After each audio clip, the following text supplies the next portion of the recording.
Woohoo! Hello everybody, you're listening to Mad Science at www.shazizradio.com. If you want to join in on the chat, jump over there to the superchat.html where you have access to not one but 4 separate chat rooms. Plus, if you scroll down there underneath the chat rooms, you'll find a link to People for People Radio Network. Those some wonderful people over there. Go over there and join their chat as well. And also check out Wolf Spirit Radio. So today's subject that I want to talk about, first I need to say that tomorrow's Knights of the Round Table show won't be live because there's a birthday party that is my wife's mother's birthday that I must attend, and so I won't be here tomorrow. Sorry about that, but we'll make it up in the future broadcast. So anyway, there's a deal going on down in Florida that they call red tide, and so I wanted to get into a few things like this. See, solving the world's problems is the easy thing to do. It's getting people to understand information and act upon the solutions available to resolve these issues. That's the hard part. So with that said, I'm going to play a couple little podcast things here just to give those folks that don't understand what red tide is a general idea of what these folks are talking about. So I'm just going to play this live. I might want to jump in there every once in a while if I hear something that I need to say. Craig, do they know what's causing this red tide or fueling it? And is there anything the state can do about it? Well, let's start with the organism. Red tide is caused by a microorganism called K. brevis, and it's something that feeds off of a variety of nutrients, and it is spread in the Gulf by Gulf currents and by wind patterns. And this is ultimately what you get. You have a microorganism that produces toxins that kills marine life at the lower end of the food chain, and that can poison shellfish and seagrass, which sickens marine life as you work up the food chain. Toxins also seep into the air, sickens people, particularly those with pre-existing breathing conditions. Red tide in itself, by the way, is nothing new. There are accounts of this off Florida coast for hundreds of years, long before Florida became commercially developed. But environmentalists say commercial development is certainly feeding it, making it far worse than it would otherwise be. And that's because this microorganism can feed off the nutrients in fertilizer that can seep from farms or lawns into the water. We know South Florida's Lake Okeechobee has been polluted with this kind of fertilizer runoff, and this polluted water from the lake has certainly been flowing into the Gulf to our south. So we have a clear correlation here between that flow of polluted water from Lake Okeechobee, which can feed red tide, to the red tide that we're seeing in the Gulf. But scientists have not drawn a direct link. They've not said the pollution has directly caused this outbreak of red tide. Again, red tide can and does occur naturally, and it feeds off of a variety of nutrients. In terms of what the state can do, obviously there's a growing focus on efforts to restrict or prevent pollutants like fertilizer from seeping into our water. Years ago, the state had a plan to buy out much of the commercial sugar farms near Lake Okeechobee, but that plan ultimately fell apart. Yeah, and so this is not the same microorganism, the one called the green goop versus the red tide. These are different things? Yes, they are different things. The blue-green algae bloom that you're seeing in Lake Okeechobee, that's caused by cyanobacteria, not K. brevis. K. brevis needs salt water to thrive, but cyanobacteria in the lake also feeds off of pollution from things like septic tank leakage and nitrogen and phosphorus-based fertilizer. And that cyanobacteria in the lake also causes health problems, and researchers believe long-term exposure may be linked to some very serious conditions, including Alzheimer's and ALS. So yes, we're talking about two different kinds of microorganisms, one causing the mess that we're seeing inland, and the other causing the mess we're seeing in saltwater along the beaches, but they both can feed off of the same type of nutrient pollution, which has been flowing from farms in South Florida into Lake Okeechobee, and has also been flowing from the lake into the Gulf, which brings us right back to that correlation we're seeing, but not necessarily a causation as it relates to what we're seeing, particularly on the beaches from Manatee County south. And before you go, Craig, I just have to ask you, is there any sign yet that the state is looking at this as some kind of an emergency, given there's tourist dollars at stake, fishermen? I mean, so many people's livelihoods in Florida are tied to the water. Well, Governor Scott has noted a state emergency, which does affect the way that the water can subsequently flow. There also is a very vigorous debate already in state government in terms of what more can be done, but that ultimately will be decided by who succeeds Governor Scott starting next year with a regular session in which lawmakers follow. All right. Thanks so much, Craig. All right, and for the record, I did send Rick Scott an email and see if I could put my 2 cents worth in there to try to resolve things. See, first off, people got to understand what the heck is actually occurring to begin with. What algae is, and the different things that compete with algae and such. What algae's purpose is. A simple little definition right here, I guess. When you Google up algae, function of algae. Algae are aquatic photosynthetic organisms. Defining the function of an organism depends on the context. Algae play an important role in the global carbon cycle by fixing carbon dioxide into edible polysaccharides. Sorry about that.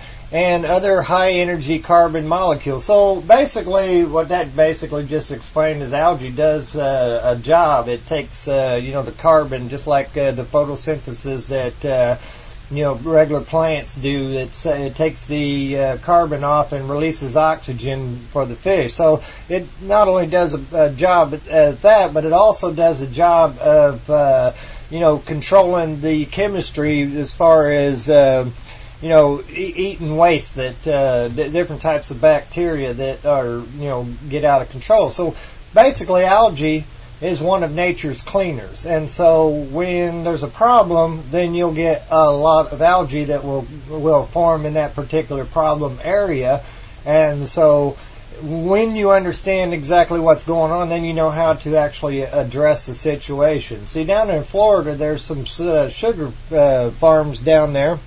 And inadvertently, while the sugar farmers are actually trying to make their crops be able to grow well and profitable, they basically over fertilize. That's the simple of the deal.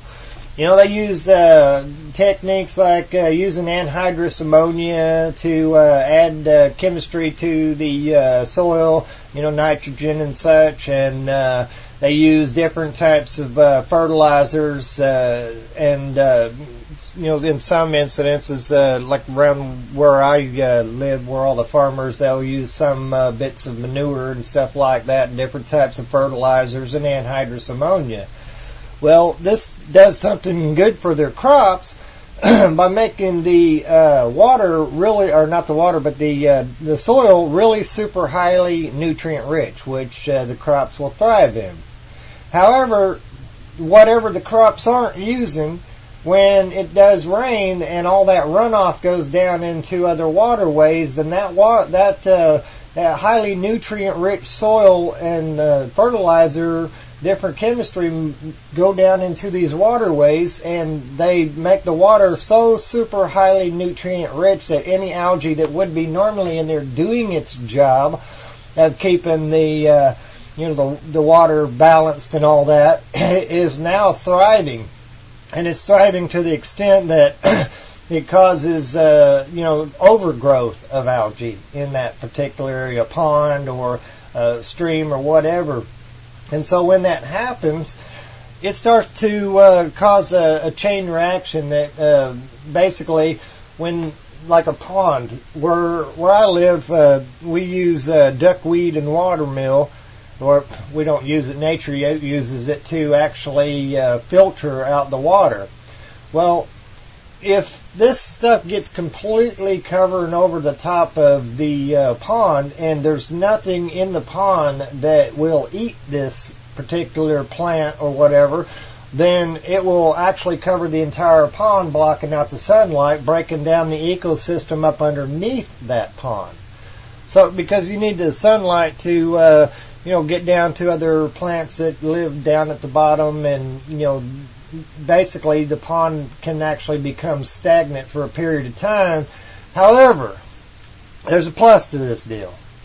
See, nature knows how to balance things out. So if you're seeing a pond that is completely covered with green, whether it be algae, duckweed, or watermill, any of these other plants that thrive in highly nutrient-rich water, that is nature's way of cleaning that water back up to try to find balance in that water. Well, in the process, if it's blocking out the sunlight, it can actually deprive the fish of oxygen, causing the fish to die. Well, of course, as the fish die, that makes the water yet even more highly nutrient-rich, as the fish are being recycled into the system.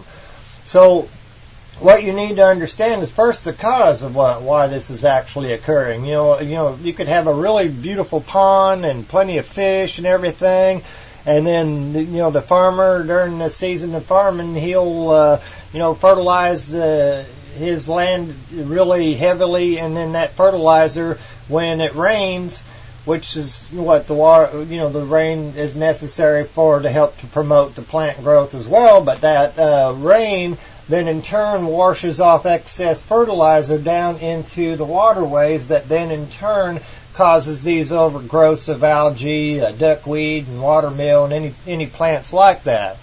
And so that then in turn blocks out the sunlight, which deprives anything underneath that from the sunlight. And you need the sunlight for the plants to get down through the water to, for the whole entire photosynthesis thing. Algae will actually produce oxygen, but at a certain extent, when the pond is completely covered and it doesn't have any sunlight to it, the only thing that would be getting the sunlight would be the algae or the duckweed or watermill. So they're growing great. They're doing just fine. It's the ecosystem below that. However, if you pay attention whenever you go check out these situations and you skim back the water, you'll note that the water underneath that doggone duckweed is like super fresh. I mean, it's crystal clear. You can see all the way to the bottom.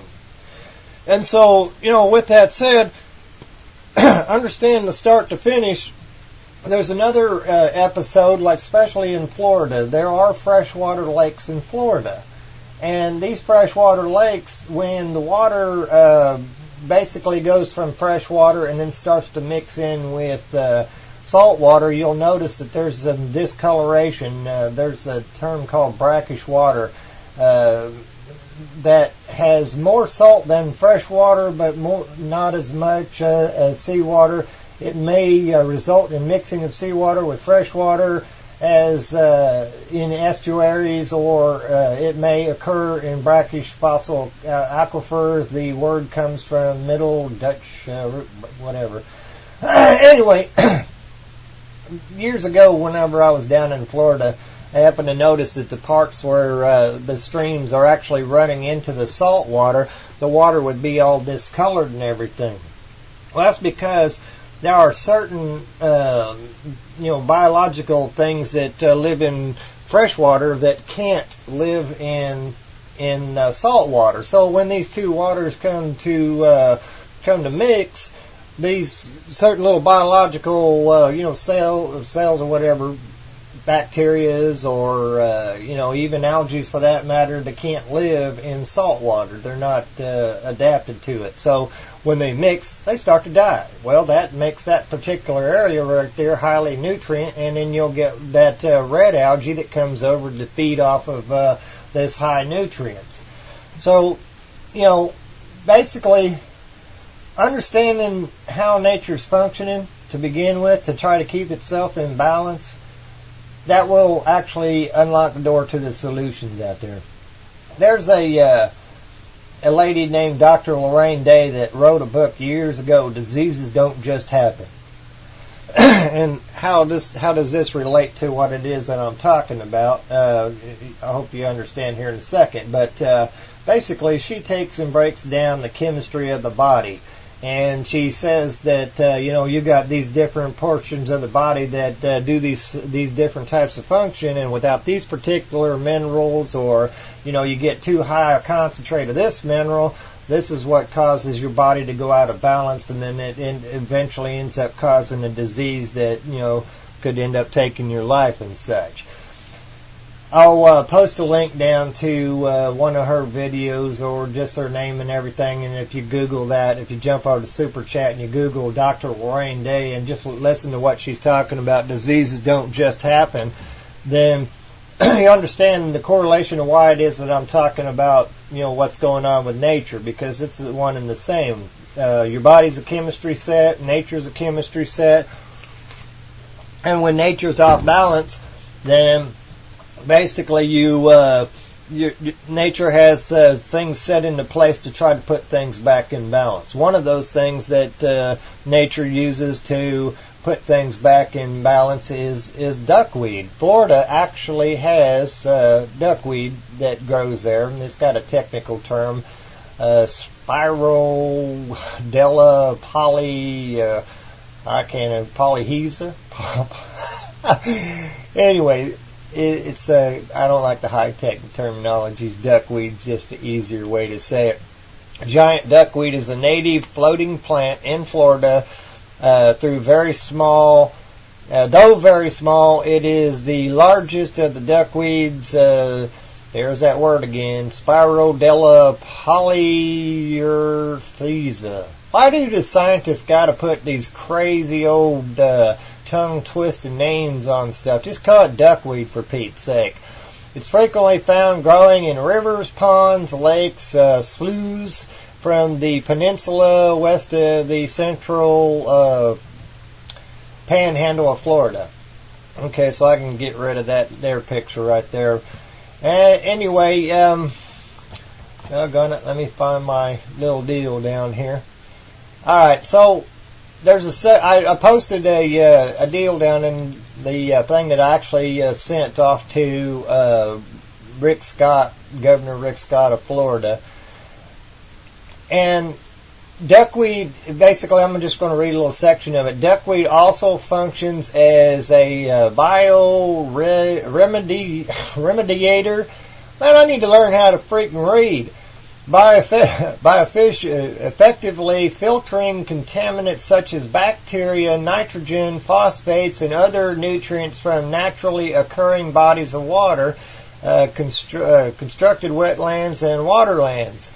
And so basically what I was trying to put out here is that used as a buffer between the sugar fields and Lake Okeechobee, which is where they're saying they're having the problem at, this plant will filter extra nutrients and contaminants the green algae has nothing at this point to compete with. So if you got a highly nutrient-rich water and the algae's growing wild and it doesn't have anything that can eat it fast enough, like there are natural algae eaters, which I actually put a link to freshwater algae eaters in this fishkeepingadvice.com, I believe it is. And then there's also a link to saltwater algae eaters as well that I posted in this same deal. So nature has the tools in order to resolve the algae problem. And the deal is basically, inadvertently, we kind of help to throw things off of balance. Nature does. This red algae is not a new phenomenon. It's something that's been occurring even before, industrial age. And basically, that's for the same reason why I explained when the salt water or when the fresh water with all its organisms in it clashes with the salt water. That there are certain organisms that cannot survive in saltwater environments. Certain plants that cannot survive in saltwater. So when they die, it now become nutrients and food for the red algae on the other side. So understanding that, there's no way you can actually get rid of the entirety of the red tide, but if you understand it, then you can at least regulate your activity to keep from making this a worse scenario than it is. See, red algae actually has a toxin that it can release that actually kills off wildlife. And basically that killing off of the wildlife then in turn makes the fish more food for the red algae. So if it doesn't have any kind of nutrients to live on, it actually has a functioning mechanism to basically make food by killing off some of the wildlife. And so all of what nature's done, everything, even the red algae, the green algae, there's so many different types of algae, it's ridiculous. But either way, all of these things are nature's little cleaners, that clean up different types of bacteria so that they don't get out of hand, and all the way up to the different types of plants that actually absorb nutrients and stuff like that. This is the reason why I'm trying to emphasize about this duckweed. And since duckweed's already, in Florida, it's not like bringing a species out to introduce into the environment to try to, fight off something that, got out of control. So the simple of the deal is that if they use duckweed as a buffer zone between the runoff of the farmer's field to catch any nutrients and absorb this, then it's less likely that was actually going to make it down and through when they release water from Lake Okeechobee down into the streams that are going to make it down to the ocean side. And so basically there's a plus to all this, and I'll get to that in a second. Let's see, where are we at on functions of algae? I already read that. Algae's got some really good potential uses, one of which, let's see, I just saw this just a little while ago.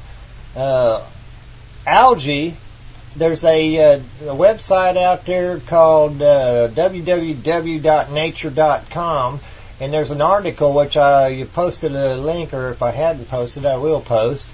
There's an article where they're talking about algae holds promise for nuclear cleanup because of what some of the functions of what algae does. Organism ability to distinguish strontium from calcium could help in dealing with nuclear waste. And so I'll post that link down there in the super chat as well.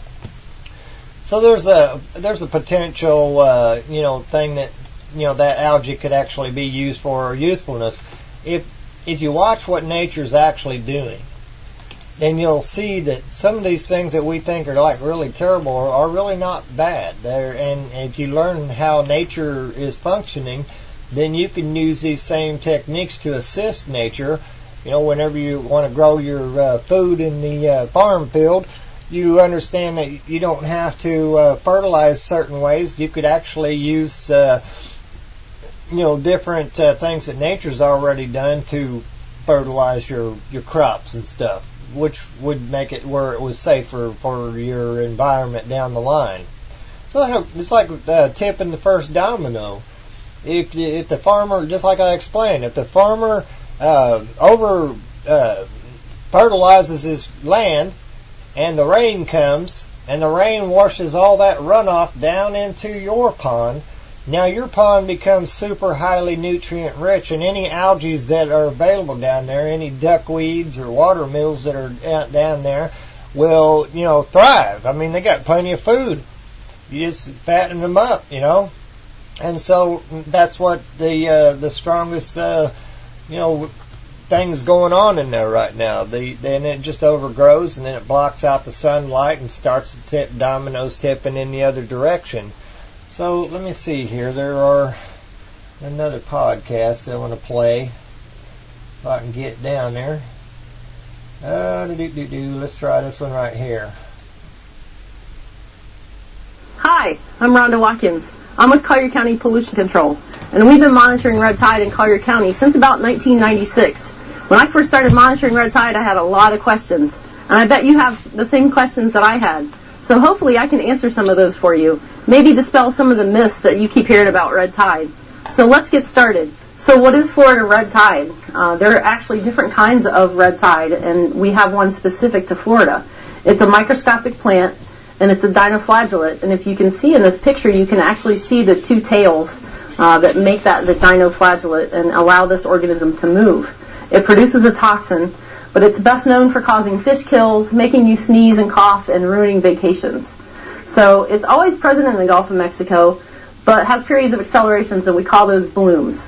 But is it really red? Well, kinda. If it blooms in a high enough concentration, you can actually get a reddish tint to the water as seen in this picture. But we don't want you to get it confused with other red tides around the world, because they do happen. But Florida red tides are actually caused by Karenia brevis, and Karenia brevis blooms occur mostly in the Gulf of Mexico.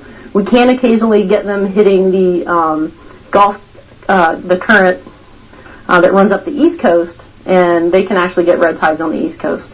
It does cause respiratory irritation, it causes fish kills, and it causes neurotoxic shellfish poisoning. It can cause marine mammal deaths. But don't get it confused with red drift algae, which looks like this. So you may have seen this on the beach, and while it does cause some odors when it's decomposing, the red drift algae isn't anything like our Florida red tide. So the human impacts. Our red tide does cause respiratory irritation. Produces a neurotoxin called brevitoxin that is released from the cell into the water. So what happens is this cell actually has a very thin cell wall, and when the waves hit it, it can break that cell apart and releases the toxin into the water. Then when you inhale the sea spray that's coming off the beach, you actually inhale the toxin. The toxins have actually been measured as far inland as 1 mile.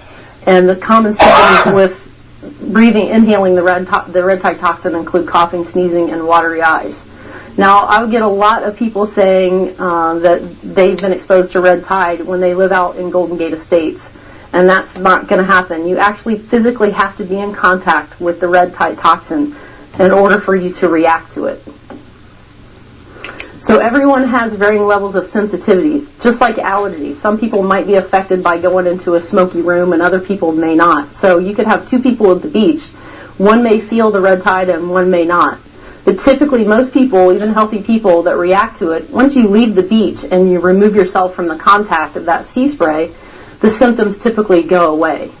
But we do caution people that have chronic respiratory problems like asthma or emphysema that they typically stay away from the beach when red tide is occurring.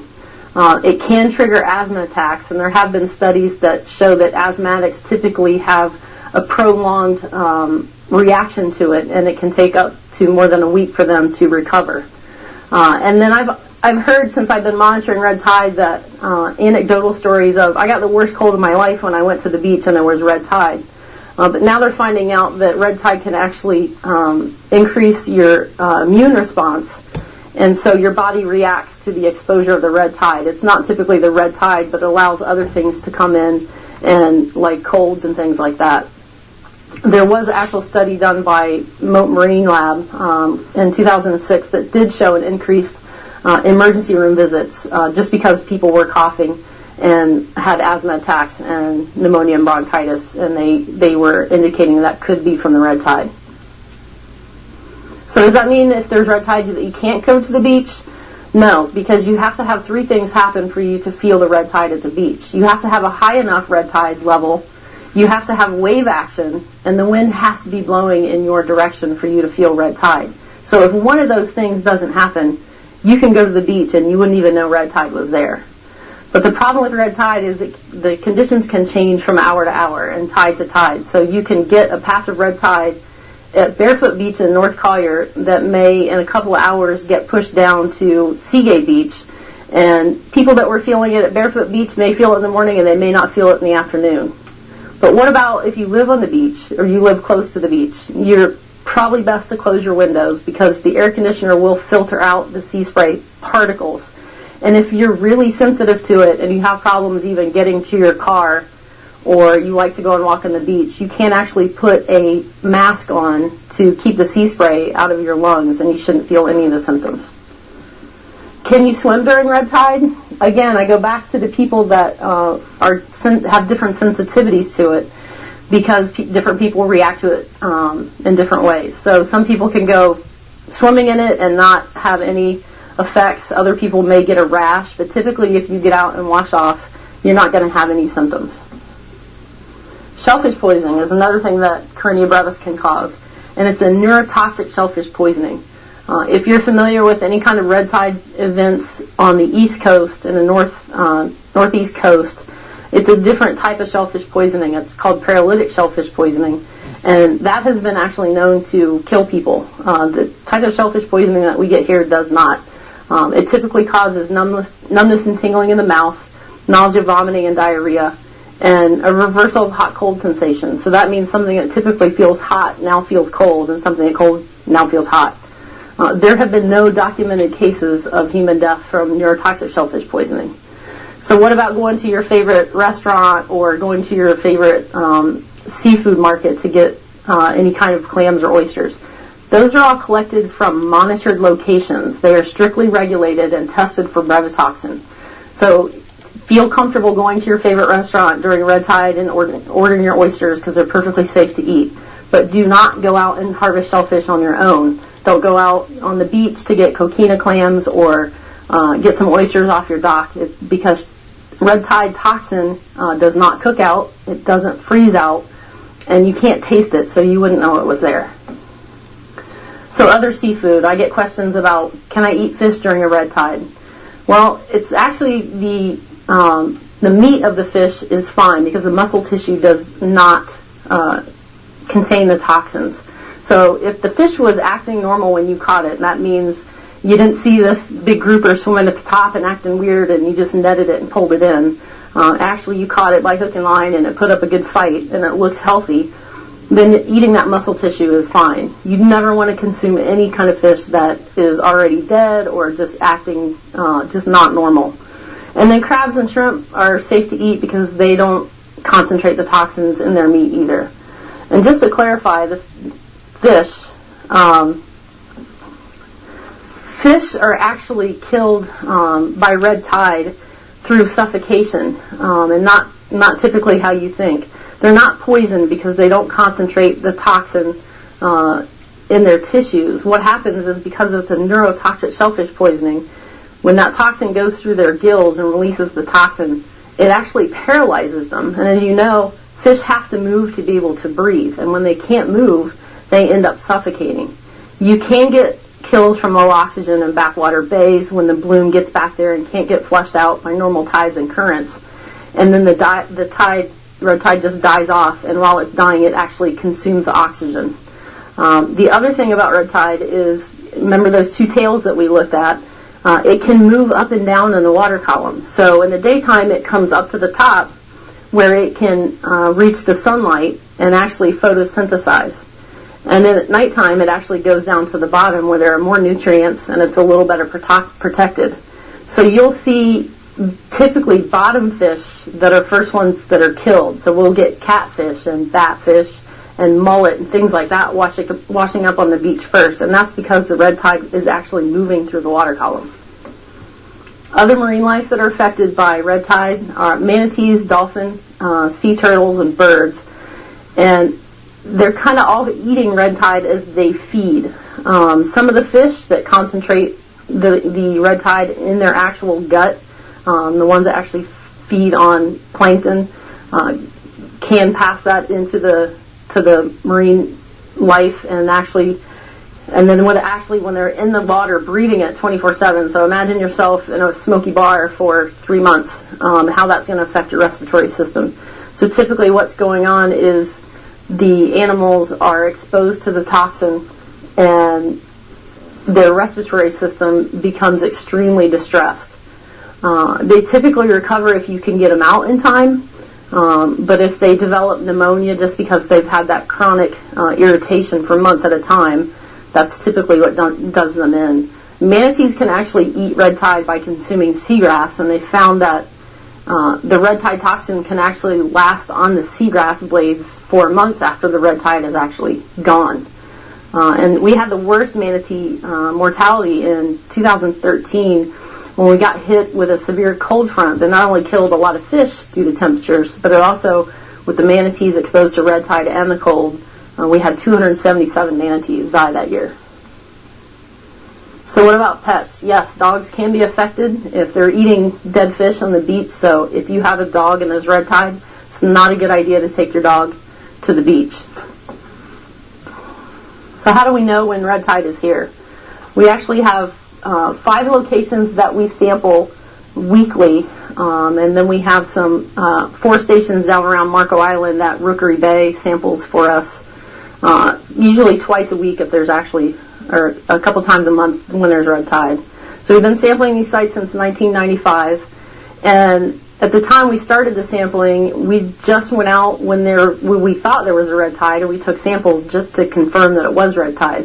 But it's not really a good way to set up a scientific monitoring program. So we added fixed stations in 2013, and those are the 5 stations: Barefoot Beach, Vanderbilt Beach, Seagate Beach, Naples Pier, and South Marco Beach. And we sample those every week. And then anything done offshore, because we don't have a boat or access to offshore sampling, is typically done by Florida Fish and Wildlife or Mote Marine Lab. So how do you find out where the red tide is? You can call the red tide hotline at 239-252-2591. Unfortunately, results from the state can actually take up to 48 hours after analysis. So we could collect a sample on Monday, and we won't actually get the results until Wednesday. We also have a red tide update e-notice, which you can sign up for at www.colliergov.net, and there are e-notice updates, and just click the one for the red tide report. It gives you the same information as the red tide hotline. We also have beach signs that are deployed when red tide is anywhere in Collier County, including the city of Naples. And then the National Weather Service has actually added a little icon to their, if you use the app, the weather app on your phone, and you'll notice like a little icon that gives you an exclamation point that might say there's rip currents or something like that. When there's red tide in the area, they'll actually indicate that there's possible respiratory irritation at the beach. The only problem with that is that it's a huge area that doesn't tell you which beach. So these are the signs that we have deployed at the beaches. So if there's no red tide in the area, we just have this pretty sign of the shells that you might find on the beach. And if there is red tide, then we have the sign flipped to indicate red tide is present. And this is done a lot for people that are visiting Collier County, because they're not going to look at the newspaper or look on Facebook or social media. That they probably don't even know what red tide is, but we want to give them a little bit of warning in case they get out there and start coughing and don't know why. So the reporting, real-time reporting has always been an issue because red tide is so patchy. And if we take that sample on Monday and we're not getting results until Wednesday, that red tide could have completely changed. It could have moved. It could have gotten worse. We could have dead fish on the beach. So now we've added back the beach conditions report. We actually had this reporting system back in 2008 when Mote Marine Lab had a grant that covered several counties, including Collier County, and they lost funding for their grant. But we now have it back online. We've got 4 locations in Collier County, and the park rangers will report at each beach whether or not there's dead fish or respiratory irritation or red drift algae or trash or what the crowds look like. And you can access this from the website. They have a mobile app that you can download for free, and you can also call their hotline. The actual website is visitbeaches.org, and here's what it looks like. So when you get to the website, you can just click on one of your beaches, and it will give you the information about that beach, including water temperature if you need to know. So you can make an informed decision about which beach you want to go to, because we may have red tide at one beach on the north end of the county, and the south end of the county is perfectly fine. And so now we have daily updates to let you know which beach you can go to. So can we predict when and where red tide is going to occur? Kinda. So the blooms typically start 40 to 50 miles offshore near the loop current, and I'm going to show you where that is in a minute. And then it's brought into shore by currents and wind. But no one has been successful about trying to predict when it's going to happen, how long it's going to stay, and when it's going to die off. So this is a loop current. It comes up from the Yucatan, and it comes into the Gulf of Mexico and then enters the Gulf Stream up along the east coast. So the red tide actually occurs kind of on the northeast corner. And that loop current brings up nutrient-rich water from the bottom, which stimulates the red tide to bloom. Now, red tide is present in the Gulf of Mexico at all times, somewhere. It just may not be in bloom at bloom conditions. And then that red tide will come in along the shoreline. So can we predict when and where? We have tools now to track where it's going once it's here. In addition to the sampling we're doing, they have gliders that they can actually put out in the water and program them to go out and collect samples and find out whether or not there's brevitoxin in the water. And we also use satellite imagery to track the chlorophyll levels in the water. And we use all of these to help minimize impacts and find out where red tide is going so we can warn people in advance. And another useful website is the USF Collaboration for Prediction of Red Tide. It's one that I use that actually gives like a 3-day projection of where red tide might be going. And the science is getting better every day. So the NOAA satellite imagery started in 2004, and they were using our sampling to actually ground truth some of the images they were using. But it detects chlorophyll levels in the water, and they can track where the bloom is going. The only drawbacks to it is if there's a cloudy day, they can't really see the chlorophyll in the water. And sometimes it can get confused with other types of blooms, but they typically err on the side of caution and indicate if they see chlorophyll in the water that's probably red tide. So here's a typical satellite image from NOAA, and this is from last October when we had red tide, and you can see the patch, and I'll zoom in. You can see the patch of red tide that's off our coastline, but you can also see that it goes all the way up into Tampa Bay and Hillsborough County. And what you'll find with red tide is it always starts north of us. It never just shows up in Collier County without first having been north of us at some point and for some time. So what does red tide look like in Collier County? You can see by this graphic that probably the worst months for red tide to occur in Collier County are October and then again November, February. And unfortunately, I kind of kid that red tide coincides with tourist season, but it unfortunately does. We have our highest peaks and our most fish kills during October through about April. So which month is the worst as far as red tide levels? So it may occur frequently in October, but it really ramps up and the levels of red tide get really bad in November. So how long does red tide last? I get a lot of questions of it's lasting longer than it ever has before. So using those fixed stations that we've been monitoring since 2003 and putting those on a graph, now you can see that red line is the trend line, and you see it's almost flat, indicating that how long red tide lasts in Collier County really isn't changing. You can see some cycles in that data, and I bet if we started looking at a bigger picture of El Niños and La Niñas and things like that, that you might be able to see a pattern in that, but it's really not getting worse and lasting longer. And then the question is it getting worse year after year? So if we look back to 2003 again you see the red line is the trend line, indicating there's not really a change. It's not getting better, it's not getting worse, it's just kind of here. I also threw on the graphic the rainfall amounts, and so you can see in 2005 when we had Hurricane Wilma that we had increased rainfall. And then the next year, we had a higher red tide level. But then if you look in 2012, we had a fairly high red tide level.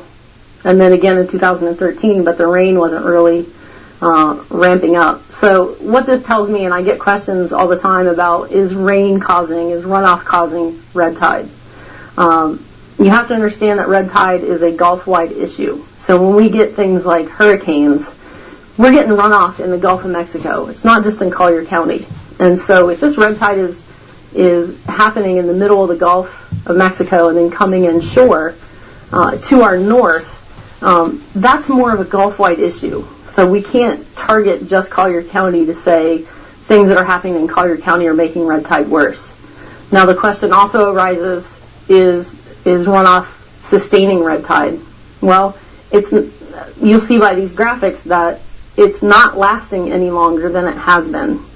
So that would indicate that runoff may not be sustaining it at all, but it's an algae. It uses nutrients for food, so certainly nutrients could make it last longer around our shoreline, but it's not like a northeastern red tide where they get rain events and then immediately get a red tide following that.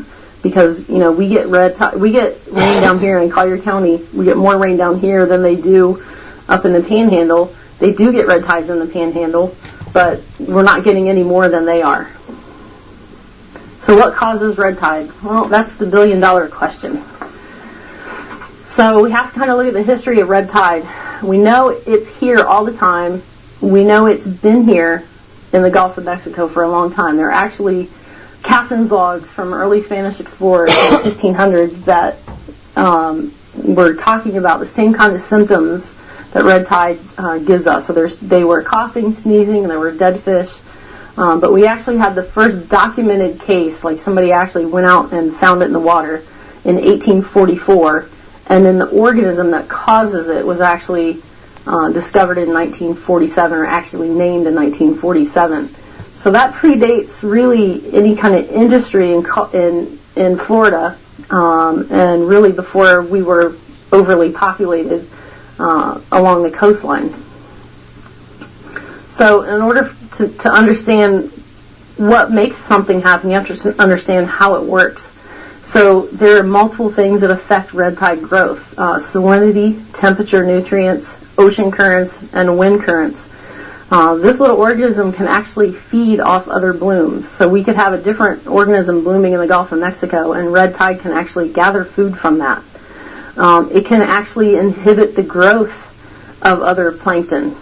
So that may be why when we get a red tide bloom, maybe it persists for a while because it's not letting anything else grow and it's pretty much eating all the food. They do know that red tide can use multiple forms of nitrogen. So if you take that food source away, in any one situation, it's going to find another way to eat.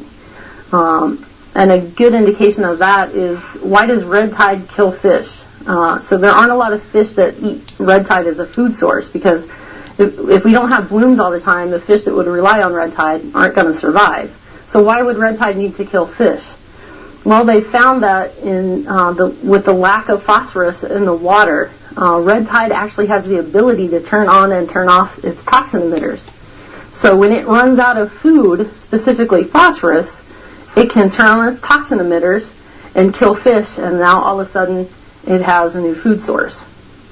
So nutrients could be looked at as good or bad. If we have red tide in the water and we don't have a lot of dead fish, that might indicate we have a lot of nutrients, but then we're not going to have fish kills at the beach. If we don't have a lot of nutrients in the water and we're going to get red tide, then we may get dead fish because we don't have the nutrients in the water. So too much of nutrients can sustain a bloom along the coastline, potentially. We're not really seeing that in the duration of our red tides in Collier County. But then too little nutrients can make it more toxic. And again, I kind of already talked about the runoff issue. The highest occurrence typically occurs during our dry season, in between October and February. So if it was a rain-driven thing, you would think it would really ramp up in the summer months, but it's not. One of the other things they're looking at red tide is it may not just function as one cell.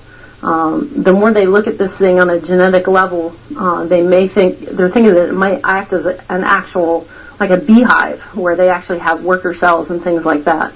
So unfortunately, the more we learn about this little thing, the less we know. It's a very complicated thing, but you need to understand that it was here before we were, and it's not going to go away. So why do we have it, and what happens if we completely eradicate red tide? Well, if you grew up like me, you grew up with the campaign with Smokey the Bear saying put out all the forest fires. And we put forest fires out at all costs. We didn't want forest fires. But what do we do now? We actually start fires because now we understand that some forest ecologies require fire to survive, to be productive. So I kind of like to think of red tide as a forest fire of the sea. It must have a purpose since it's been here longer than we have.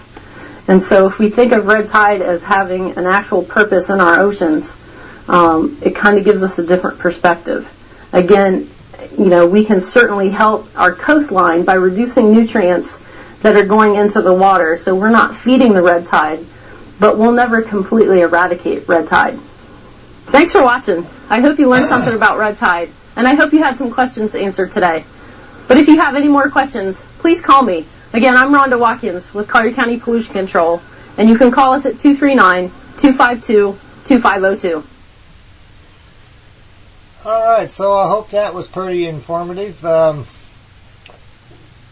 I was listening to that podcast, I was looking up watermeal, which is another one. Watermeal is let's see, I'm trying to find the actual description of it. Basically, it's another one of the plants like duckweed, and it has a purpose just like duckweed. And there are natural. While watermeal is at least somewhat controlled, you will want to introduce pond fish that eat this plant, like grass carp. Koi will eat watermeal readily, while grass carp may eat other plants first. They'll readily gobble up this annoying plant pest as long as it's kept reasonable in check by other methods. Basically, this is like, I got 10 billion things running through my mind at one time. Anyway, over here where I live, there are like golf courses that use lots of fertilizers, and they want their grass to look really nice for their customers, and in the process of using these fertilizers, when it rains, the fertilizers run off down into the pond, and it causes the ponds to, get highly nutrient rich, which then in turn promotes, either algae, watermeal, or duckweed to grow rapidly. And the thing about duckweed and watermeal is they can double within 24 to 48 hours. If you got a little patch, it's double in size within that time frame because of the super highly nutrient rich environment that it has right there. But some of their methods by which to get rid of it is to use herbicides in order to try to control it so that their ponds are not all green and nasty looking, and so that adds to the problem as well. Let's see, controlling of duckweed. I got a whole bunch of tabs open up here, so please bear with me. Given enough nutrients, duckweed and watermeal can reproduce prolifically, can you pronounce that, and cover an entire pond within a few weeks after coming to the surface. They reproduce by budding, and in some cases can produce a new plant every 24 hours. Controlling duckweed and watermeal is difficult and challenging. Alright, so you got to get down to the brass tacks of everything. What the heck is causing this to happen? Well, it basically falls back on how nutrient rich that water is. And if the farmer is using anhydrous ammonia and all different types of other fertilizers and maybe even pesticides and stuff like that, then that runoff goes down and it throws the pond or waterways out of balance and causes it to go crazy. Of course, that's not the only thing either. Now, one of these podcasts, I don't know if she mentioned it in that one, but septic systems out on urban or rural areas. Which one would that be? Out in the countryside. Basically, nutrients can leach down into the waterways and, basically make the water highly nutrient rich that way as well. See, there are certain types of septic systems that have two tanks. There's the solid waste first tank that you get whenever you flush your toilet or whatever, and that waste goes down into the tank. And there are, natural bacteria that are put into the tank, like Ridex is one of the deals that they use, like a bunch of different types of bacteria that go in there and they break down the waste. And then the next tank over, basically helps to start to clean the water up yet even more. And then when it comes out of that second tank, then it goes into a what they call a potty pond, essentially. Inside that potty pond, you will note that there's tons of duckweed in there. Duckweed and watermeal. And that is to sit there and use the natural filtration systems of it before that water finally escapes up out of there. And then by the time it gets out of there, would be considered fresh water. Which I still wouldn't drink it. It's just the thought of the thing. But anyway, there are ways, natural methods by which to filter the waste and water to get it back to where it's now safe to introduce into the environment. If you go look at Florida's, system, the growth rate and the septic systems that they've got out there and different types that you'll notice that in those general areas, that's where you're going to find things like duckweed, watermeal, and different types of green algae in the freshwater environment. Well, then when it rains and the water that hasn't been fully treated makes it down into the waterways and basically flushes a highly nutrient-rich down there, that's where you get these big old red algae blooms. So this isn't just a Florida issue. It's a worldwide issue. People like to live by the beach, and so if they've got septic systems on their side, or maybe their sewage treatment plants aren't engineered properly to basically filter all that water before it's left back out into the environment, then that's what could potentially make what would have been a natural thing a little bit more to maybe even a lot more intense and cause this, fish kill off and stuff like that. But if we get a general understanding of how all this stuff is actually beginning, we know how nature's actually doing it, we can at least, at the very least, be able to resolve the issues that man produces, such as if the sugar farmers, if they had a moat type system around their land to catch any runoff, before this runoff ever even made it downstream, catch any runoff and begin a filtration process just like you would be if you were doing a septic system. You understand how whenever you're flushing your toilet in your house and all this is going down into your system, your septic system, and then it's beginning to be treated so that by the time the water gets out the other end, it matches the EPA standards, and now it's considered to be fresh water and safe to release into the environment. And then understanding that there's certain chemistry that would counteract what you're trying to do with your septic system, such as antibacterial soaps, things like bleaches, chemicals that you shouldn't be flushing down your septic system can throw your septic system out of balance, which then in turn will, basically be counteracted to the whole process of you trying to treat that water before it ever even gets back out into the environment. So, where we're trying to, keep the germs off of us and that kind of stuff, there's good germs and there's bad germs, and in the process of trying to ensure we stay healthy, we use a lot of antibacterial soaps that then in turn, could be killing off good bacteria as well. This whole entire scenario, what we're talking about, and the reason why I brought up Dr. Lorraine Day's book that she wrote, and there's lots of videos out there. I posted a link to one of them so that'll give you a starting point if you jump over to the super chat room, that you can look into what she's talking about. And when she's breaking down the body as a chemistry set, talking about why certain diseases happen when you throw your sugar off balance in your deal, and what happens when that happens, and so on down the line, it gives you an understanding of how your diet could be really seriously important to your health by keeping your chemistry in balance, because there's certain things that you eat that counteract other things that you eat or whatever. And so what she's saying then what I'm saying is one and the same. Nature has a chemistry going on. And if that chemistry is thrown out of balance, then you get these certain types of results, such as the red tide out there being more intense than it would have otherwise been naturally.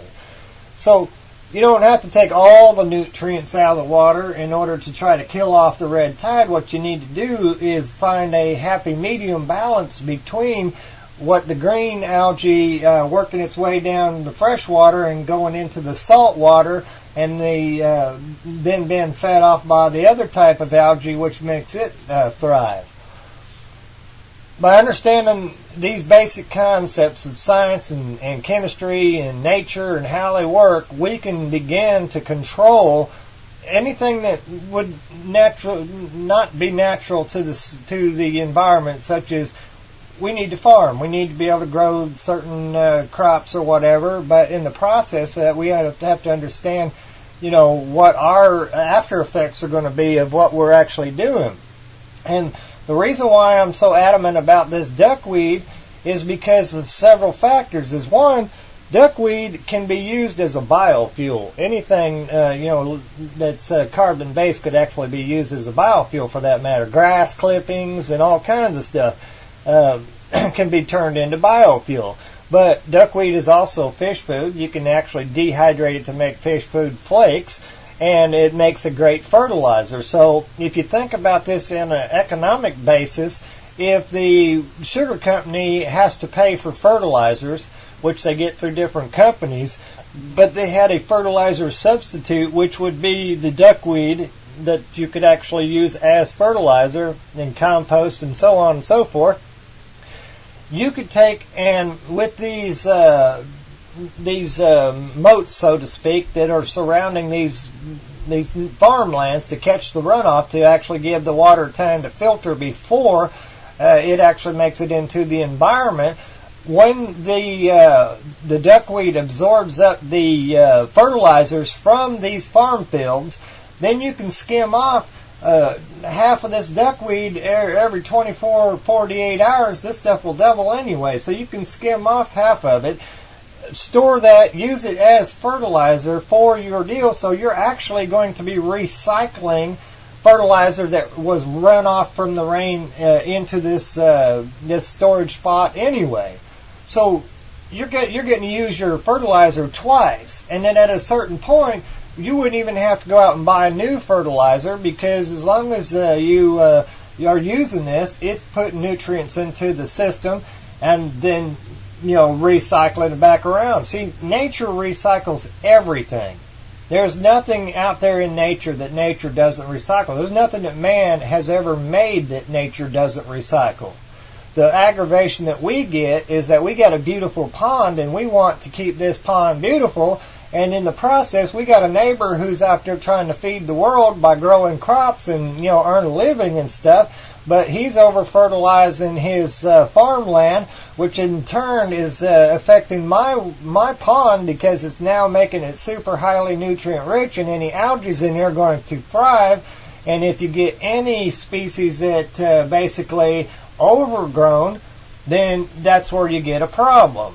And so, if you don't have something there to compete with the green algae, as far as pulling nutrients out of the water, then the green algae will grow too rapidly. If you don't have algae eaters that can come in there and eat the green algae, everything has to have a balance.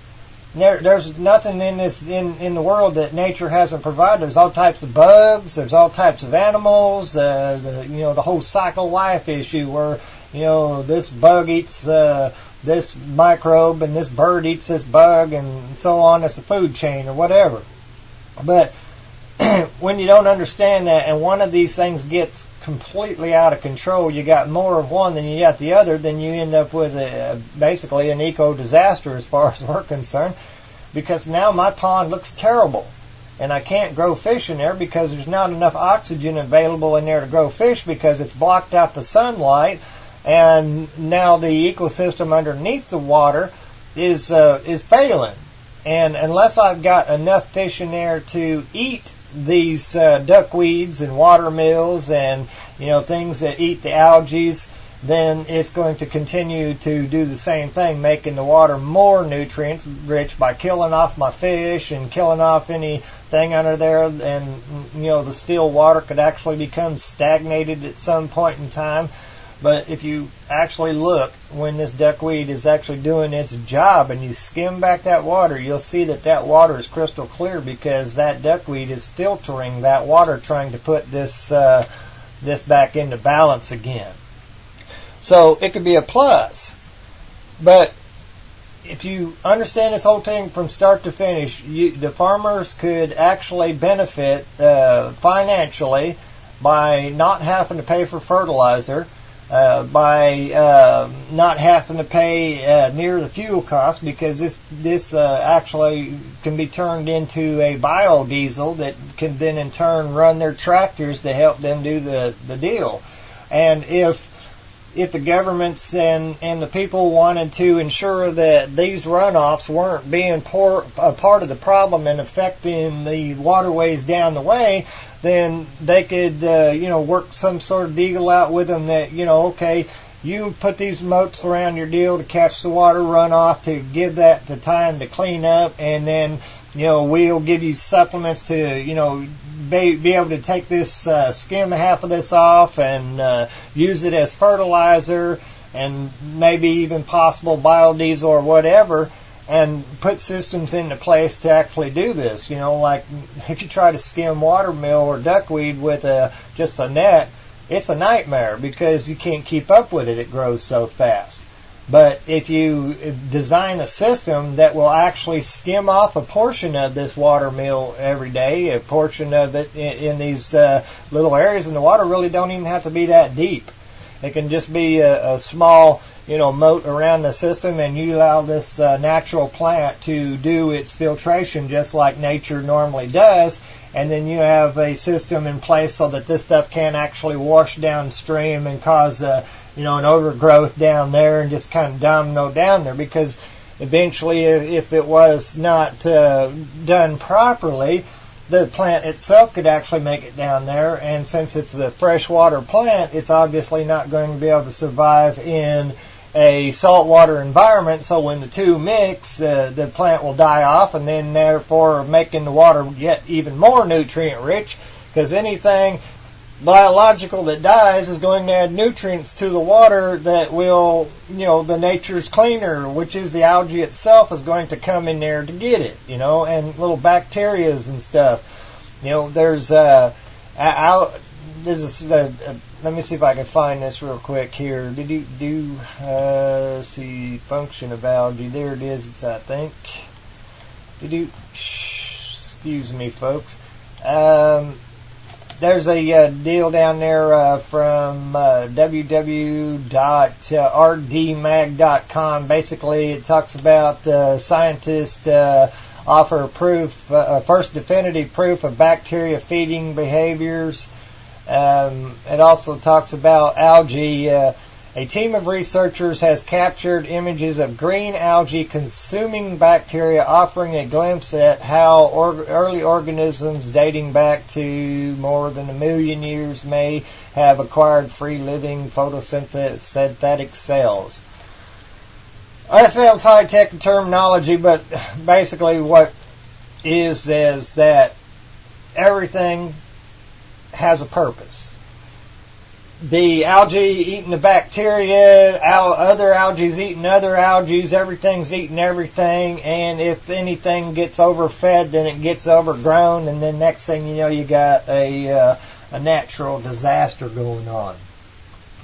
So, using what Dr. Lorraine Day's talking about, diseases don't just happen, and being able to diagnose problems that are going on in the world. Fish die-offs are obviously not a very nice thing.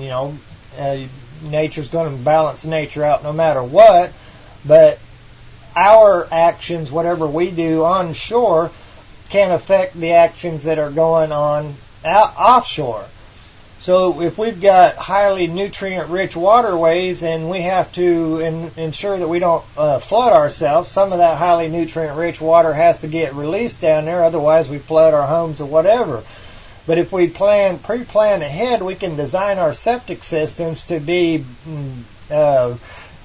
nature friendly, so to speak. See, organisms that rely on only light, some algae only need light, carbon dioxide, and some other inorganic nutrients to grow. There are exceptions, of course, such as carnivorous plants that live in low nutrient habitats. And here's a new one, microscopic algae that eat free-floating bacteria in the open ocean. So, when you're out to sea, and you think it's all okay, you just you got your really nice fishing boats and stuff like that, and you throw things overboard, and nature will come in there and they'll eat that stuff up, which is true. That's what's going on. So, in the fishing community, some folks might even dump their septic tanks out of their ships into the ocean, which puts bacteria into the ocean, which then in turn can feed the red tide as well. So, if you understand that you're going to feed something, and you take precautions not to feed something, then it's not going to grow out of control. If you understand that even biological waste that humans produce, such as in your septic tank, I'm trying to say this without sounding disgusting, but even that can be recycled into biofuels, methane and stuff like that, If you get to the point where you understand how all this is going and what a release of this is actually going to do to the environment itself, but there's a plus that you, instead of dumping it out into the ocean to get rid of it, then you might carry it all the way to the shore, put it into a treatment facility plant, turn it into a useful product, such as methane gas and such that you could actually use to run your ships. So if the governments decided they wanted to, you could actually make it a benefit for people to bring their waste into a treatment facility plant that was designed to make a certain type of gas or even fertilizer that would give them the incentive to, instead of dumping it out to sea, bring it in, have it recycled, and make something for that. Maybe they get a discount on their fuel when they go to buy fuel for the ships to go out to sea again. So there is where there's a will, there's a way. There's a definite solution to every single problem that we're talking about here.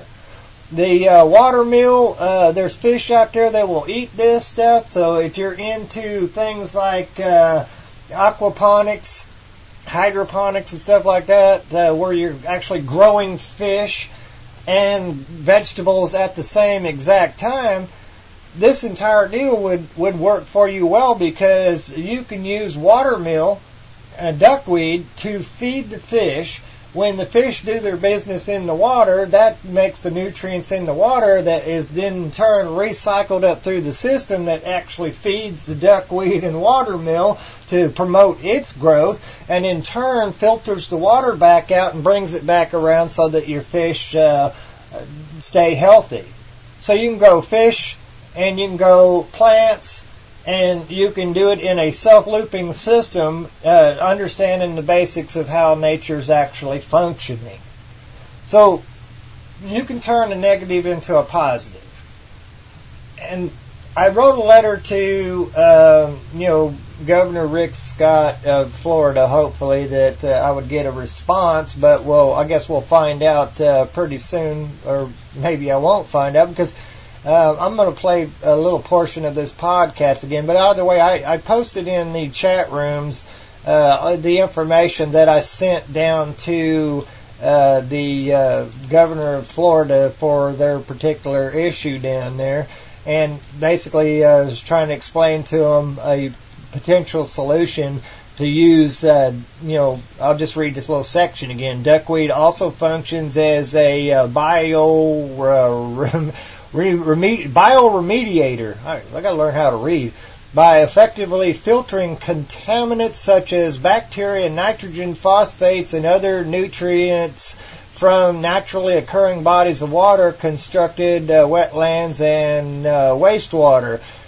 Basically used as a buffer between the sugar fields and Lake Okeechobee, this plant will filter the extra nutrients and contaminants. The green algae has nothing at this point to compete with it. So basically it's growing out of control, and that's what's causing the problem. So I'm going to play this other next podcast right here for a second, and I'll get back with you.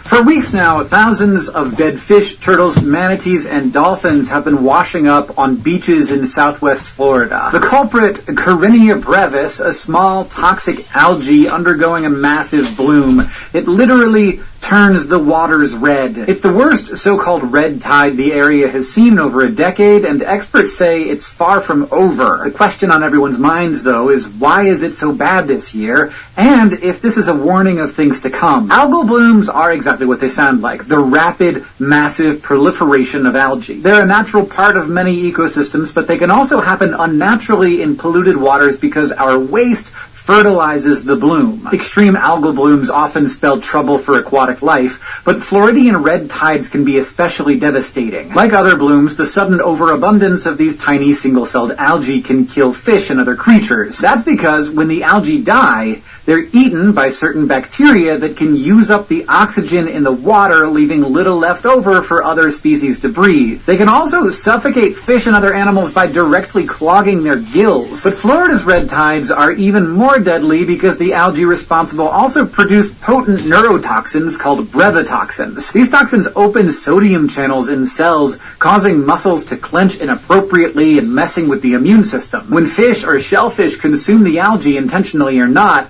they get loaded with these toxins. Obviously that's not good for them, but it's also not good for us, because even if the fish survive, they become dangerous to eat, which we like to do. The toxins are tasteless, odorless, and resistant to heat and acids, so you can't easily tell if your food is contaminated, and normal cooking procedures don't get rid of them. That's why during bad blooms like this, the government usually puts a moratorium on local shellfish. Eating contaminated seafood isn't the only way these algal blooms harm people either. Brevitoxins also have the rare ability to aerosolize. Wave action near the surface breaks apart the fragile algae, releasing their toxins into the air. When breathed in, these toxins can irritate your respiratory system, causing your eyes, nose, and throat to sting and burn and inducing coughing and wheezing. I used to live in Florida. This has happened to me before. It's not comfortable. It's like somebody sprayed mace nearby. People with respiratory conditions like asthma are especially vulnerable, and while no human deaths have been attributed to red tides, the effects can send people to the ER. Thankfully, symptoms are usually temporary and resolve quickly once you get away from the shore. But they're not fun. And unfortunately, marine mammals and turtles can't escape the toxic air or the toxins in their food. This year, it's estimated that the red tide has killed several hundred turtles, dozens of manatees, and thousands upon thousands of fish, as well as dolphins, birds, and one poor whale shark. The die-offs are especially heartbreaking, as many hard-hit species, like the sea turtles, are already endangered. And I mean, manatees were just moved from endangered to threatened last year. This year's red tide is an especially awful one, with more than 160 kilometers of southwest Florida coastline already affected, and scientists are still trying to understand why it's so bad. Red tides occur just about every year now, and there are records of them dating back centuries, so it's not like these things are new. They start between 15 and 65 kilometers offshore in late summer or early fall. I gotta pause that for a second. You just said that scientists are still trying to figure out why this is so bad. It's ridiculousness, folks, I'm telling you.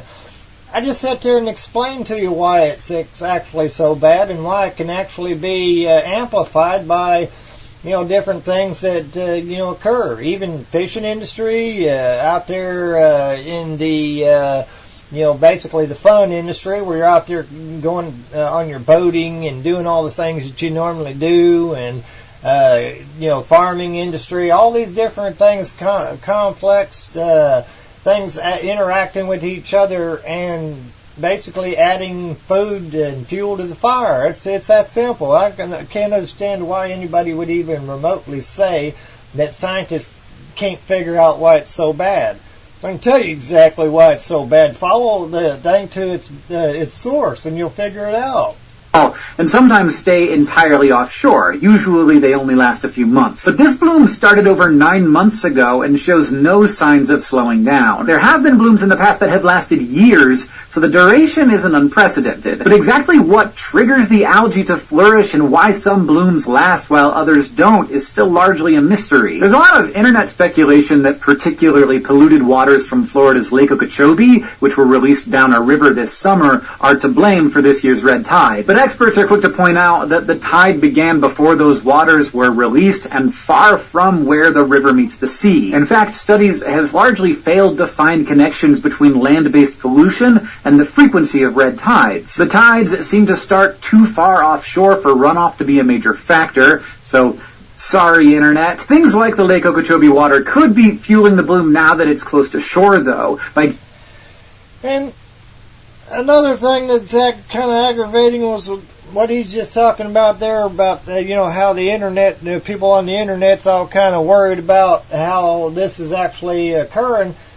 It's a factor, it's all these things in conjunction with each other that's actually amplifying the situation. And so the people out there concerned about the fish die-offs, they're not mistaken in their thoughts of how this is actually happening.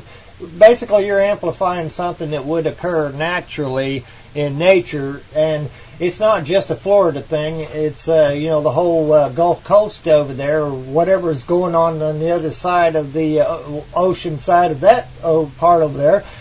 Whatever pollutants they might be adding to the situation would basically amplify the entire deal. Even though this is something that would be a natural occurrence, throughout the history of time, it can be amplified and is amplified by, things like leaky septic systems and, over-fertilization of land and such. So, for these folks to try to say, well, no, it's not this, yeah, it is this and that, both. So let's finish this up here. Giving it all kinds of extra nutrients, which might help explain why it's still going. But even then, there are tons of other factors at play. Warmer waters from climate change might be increasing this year's severity as these and other algae seem. And then you go into the climate change, which throws another monkey wrench into the situation. Those folks, I tell you, man, it's just aggravating as heck. And you wonder why I call it mad science. Climate change, carbon emissions, and all that kind of craziness, and it boggles my mind. These folks are supposedly, scientists or even, well studied in science, and they just can't get the basics down. It drives me insane. But it ain't got nothing to do with climate change, that's for sure. To like things hot, and it's possible that last year's notorious hurricane season also contributed to the current state of things, as hurricanes in the past have dragged nutrients offshore to fuel blooms. Scientists studying this year's red tide won't really have answers until they analyze the data they're collecting and compare what's happening now to previous years. But they expect the bloom to continue for a while, maybe even into next year. That means dead animals will continue to litter beaches where the bloom is worst, and local businesses already feeling lost tourism revenue will continue to struggle. So far, researchers haven't found a great way to get rid of or control red tides, since it would require getting both the algae and the resulting brevetoxins out of the water. So the most we can do right now is hope that it ends quickly for everybody's sake, and study it while it's happening. If you want to keep up to date with how things are going in Florida, you can follow the Florida Fish and Wildlife Conservation Commission's regular updates or NOAA's harmful algal bloom warnings and forecasts. And the site visitbeaches.org, which is run by Mote Marine Laboratory, has updated conditions for popular tourist hotspots. Links are in the description. Thanks for watching this episode of SciShow News, and a special thank you to our longest-running president of space, SR Foxley. Thanks, SR. If you want to help keep SciShow free and accessible to everybody who wants it, check out our Patreon page at patreon.com/scishow to learn more. President of space. Didn't even know there was a president of space. We can't even keep control of what we got going on down here, and you talk about want to go out into space and make a mess out of that place too, huh? Alright, look.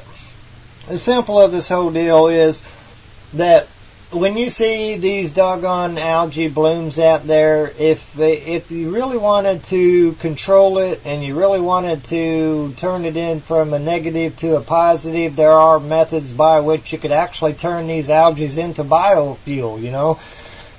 Turn these, what would have been a negative into a positive, and to, at the very least, not completely eradicate what nature's provided to clean up the mess, but to utilize and contain. When you see this bloom coming in, you could basically surround the doggone thing, siphon it up out of the water, separate it from the water itself, and then turn it into something useful, and basically move it out of the environment, which would, because here's the thing, one of the ladies on the second podcast I played, I believe, was talking about how during the nighttime this algae can actually go down to the bottom where all the nutrients is and the safer place for it to be, and then during the daytime it comes back up to the top. Well, duckweed will do the same thing in the summertime. When duckweed's growing wild, it'll actually be all over the top, and then during the winter time it'll actually float down to the bottom, down in the bottom of your pond, and it looks like it's all gone, but then when summer comes back it's right back again. And if you got the same aggravating situation going on, such as the farmers over fertilizing their crops, well, then that runoff's going to come down there, and year after year, this duckweed and watermill is going to continue to get completely out of hand. If you don't have no duckweed and watermill in there, then the only thing that would be in that pond would be really high concentrates of algae. And so, let's see, what method has the world always used to power it?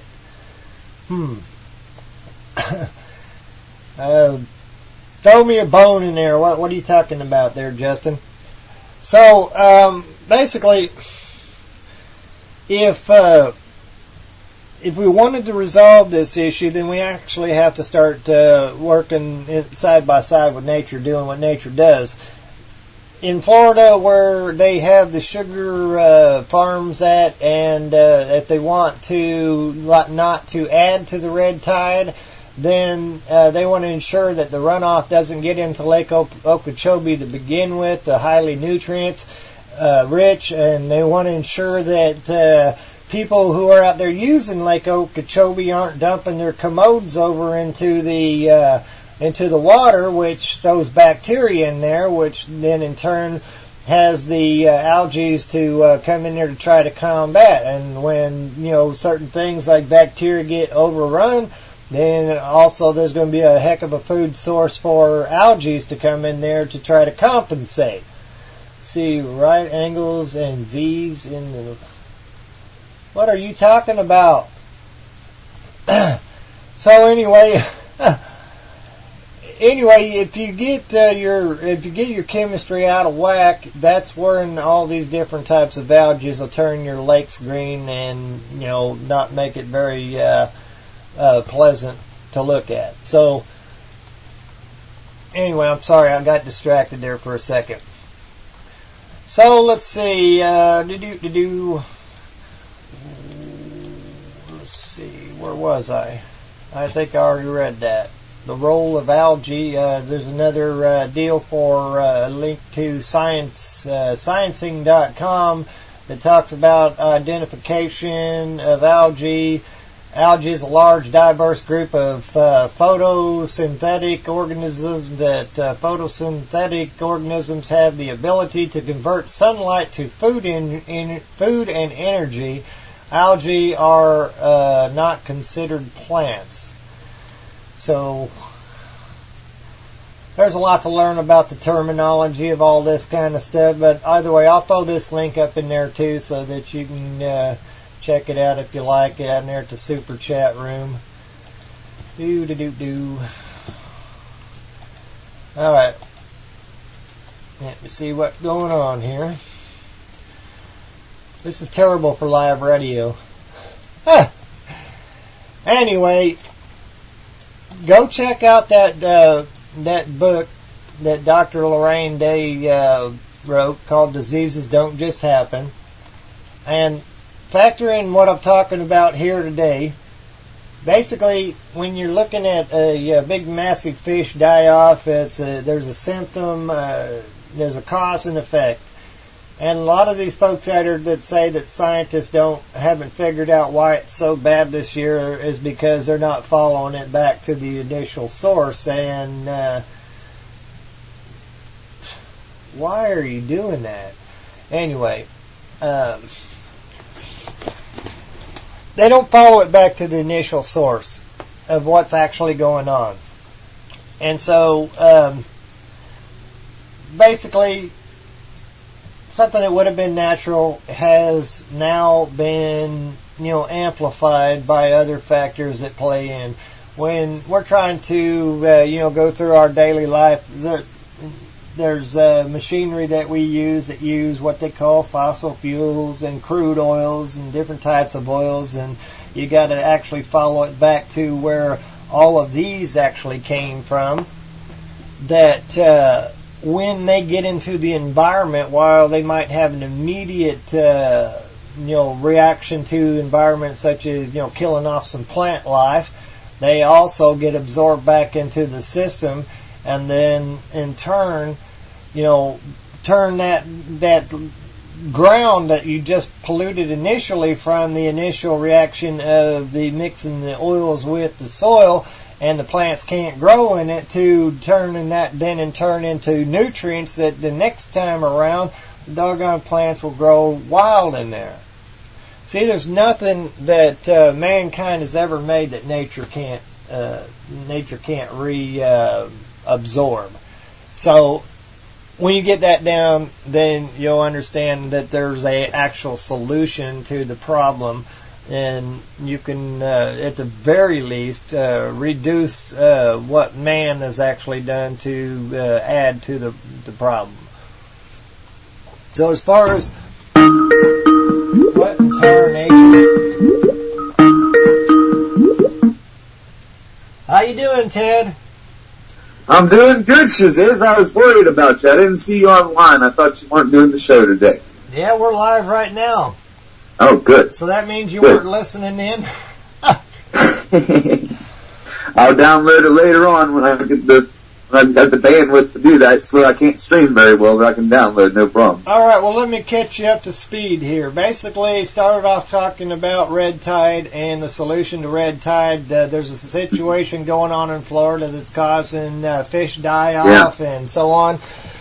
Well, basically just broke it down to... There's a lady out there called Dr. Lorraine Day. She wrote a book called Diseases Don't Just Happen, wherein she explains the chemistry of the body and why it is that, the body basically gets sick. Because the body's a chemistry set. The earth is a chemistry set. And when you throw either one of those chemistries out of balance, nature has things to put into place to bring it back into balance. So the red algae has a purpose, the green algae has a purpose, everything has a purpose. And if you have highly nutrient-rich water, then these types of algae can actually thrive. And, the algae can actually eat bacteria. So if you got leaky septic systems, or if you got people dumping their commodes from their boats down into the water system, it's throwing that chemistry out of balance. And then they back further to where most of the people are believing that it's actually occurring is from the sugar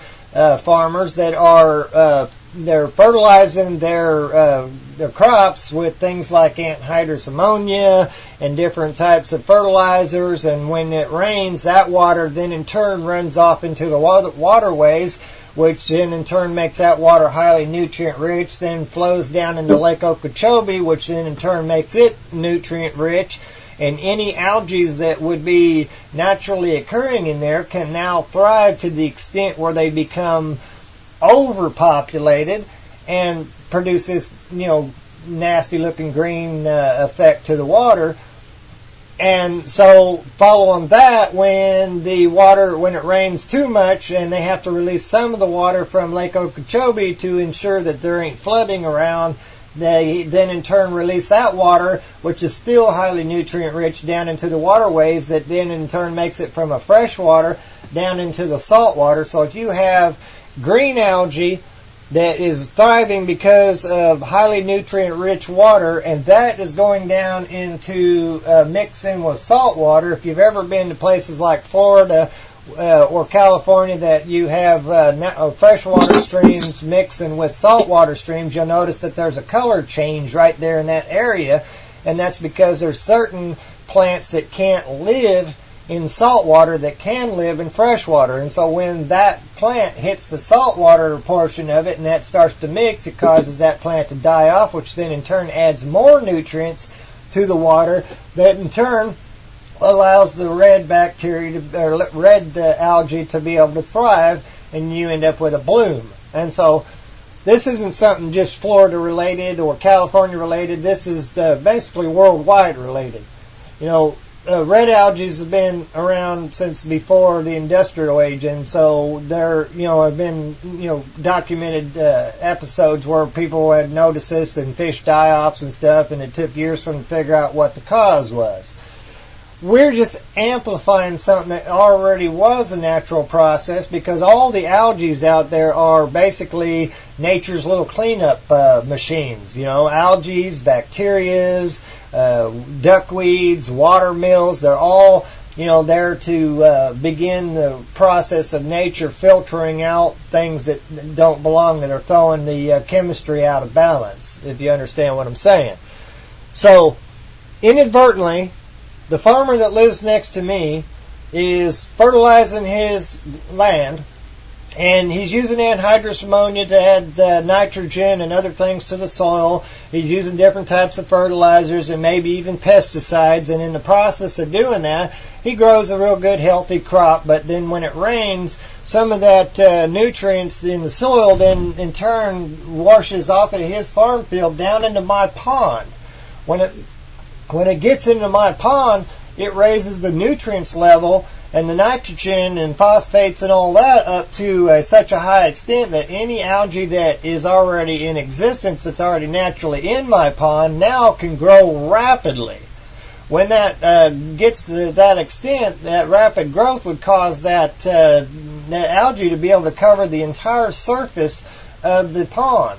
So duckweed, watermill, and types of algae can grow rapidly in this circumstance, and then when that sunlight can't get through to the bottom of my pond, then that causes the ecosystem underneath that to start to break down, and then you end up with the domino effect. As these algae are either dying off or doing what they're doing, they're causing the oxygen to change in the pond, and then in turn causes the fish to die, which then adds even more nutrients to the pond, which promotes yet even more growth, and so that pond is completely out of balance. But even in this process, there's still a plus. Nature has put in place these filtration systems, such as the duckweed and the watermill and other algae, to balance that system back out. So if you actually go to a pond that is completely covered with green algae, duckweeds, and watermill, and you skim back the water, you'll notice that the water underneath that is crystal clear, because nature's doing its job. And after a certain point, if you start introducing fish that basically are a predator to duckweed and different types of algae and stuff like that, there are natural fish that eat these things. And so you can get a balance back to that pond by understanding how nature actually does it, the food chain, so to speak. So like perch, in my area, a little perch will eat duckweed. And so if there's enough perch in that pond, they'll keep enough of that duckweed off to keep enough sunlight going through that pond to allow the ecosystem underneath it to actually get sunlight for the photosynthesis to occur and produce oxygen and do all the things that nature naturally does. And there are other types of fish out there as well, goldfish and koi and grass carp, that can be introduced in these particular ponds and stuff that will eat this. There are freshwater algae eaters. There are saltwater algae eaters. All of these things could be introduced into this equation in order to start the process from what actually occurred from what the farmer did. down to the process of filtration to bringing it back into where it's now safe to release this water back into nature according to EPA standards or whatever. But in the whole concept of what I just explained here, the farmer doesn't actually have to stop doing what he's doing, just needs to be able to do it a little wiser than what he's doing, and so it won't be adding to the problem. For example, what I was talking about, the duckweed, you don't even have to bring duckweed from my state to Florida because it's already natural in Florida. There's already a species of duckweed that actually filters the water, pulls out nutrients and contaminants and stuff like that. Well, let's say this year the farmer does everything that he normally does, with exception is now he's got a moat around his, any place where the water is going to run off that pond, and you introduce this duckweed into there. Now, anytime it rains and the water comes down there and, makes that water now super highly nutrient rich, and it has some sort of system so that this stuff, the duckweed can't flow downstream, but it's there to filter that water. Then every 24 to 48 hours, this stuff will double in size, and you can actually skim off half of it, turn around and reuse that duckweed as fertilizer for your crop. And so now you don't have to use as much fertilizer as you did before. You're actually recycling fertilizer that you used prior, if you understand what I said, because the runoff went into the pond, the duckweed absorbed up all this nutrients, and now you have a highly nutrient-rich plant that can be used as fertilizer. It can also be turned into biodiesels. It can be turned into, you can dehydrate it, make fish food flakes and stuff. As long as you're not putting like pesticides or herbicides onto your cropland, then these plants would actually be safe to reuse for, like feeding wildlife or, your chickens or your ducks or whatever. So by not doing certain things that they used to do and, still fertilizing, and then the next time around actually using a portion of what they just generated as far as the duckweed, watermeal, and algae to actually turn into biofuel, biodiesels for their tractors, fertilizers for their farm, for the crop, and fish food for their wildlife or whatever it is they're growing. So, does any of that make any sense to you so far? Absolutely. Well, I got an aquaponic system, so I understand that thoroughly. Yeah. Well, explain to people how your aquaponic system actually benefits, where you can do multiple tasks just in one situation there. Well, first of all, I believe that that's a little off topic, but I kind of believe that the aquaponics, if you use the beds that flood and drain with a medium in them, like gravel or rock or something in there, pebbles, pellets, and then that water floods and drains every few minutes in there, fills up, drains. I believe that bacteria that lives underneath there at the lower levels actually does transmutation of elements. Because after running some tests and seeing how there's fish, so in the aquaponic system, there's fish in a tank, and the water moves over into the grow beds and then back into the fish. And the fish provide the nutrients for the plants pull out the extra nutrients so the fish can have clean water, and it's like a symbiotic ecosystem. It's great for places that don't have a lot of electricity or not a lot of fresh water, where it's hard to do hydroponic growing because there's just not enough water to keep draining. After your chemical solutions get out of control, you have to flush your system and start fresh. Well, aquaponics, you don't have to do that because you maintain the ecosystem within that. And so it's basically self-looping like nature. It's using everything in nature. Yeah, it's a self-cleaning loop. Well, and that's a plus, and that's what I'm trying to get at. People that understand aquaponic systems could be really beneficial to actually go into places like Florida and showing these people how they could actually utilize what would have normally been a negative for a positive. See, well, that's what I was thinking in my mind, is that really what you're seeing there, it's kind of like the gasoline engine. I mean, the only reason that there's, nastiness coming out your exhaust pipe is because it's not a complete burn. Yeah. And it's like the same with their ways of farming. They don't use all of their nutrients. They just put so much down to get their results and then let it wash away, and then next year put the same amount down to get better results or whatever. And it's like, well, they say it all flows downhill, or downstream or whatever the old saying is. Yeah, it's like that's the exactly what's happening.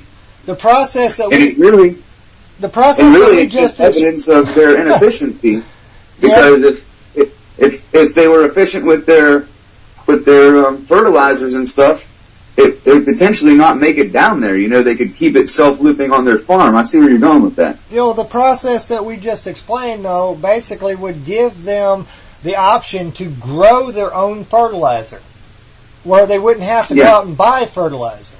And the same thing would also give them the option to turn some of this growth into biodiesel that they could run in conjunction with their diesel engine, or their normal diesel that they use, and actually save on fuel costs. So it's a win-win for them.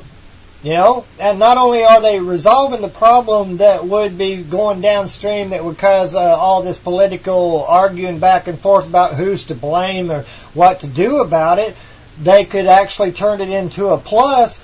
Well, in the carbon portion, they're trying to make factories be able to recapture carbon and break down their carbon emission, building all kinds of innovative filtration systems and such. So why not in the farming industry? If the people in the industry that use carbon or whatever, if they understood that their waste products could actually be beneficial towards reducing their energy cost as well, then they would want to do that also. You see what I mean?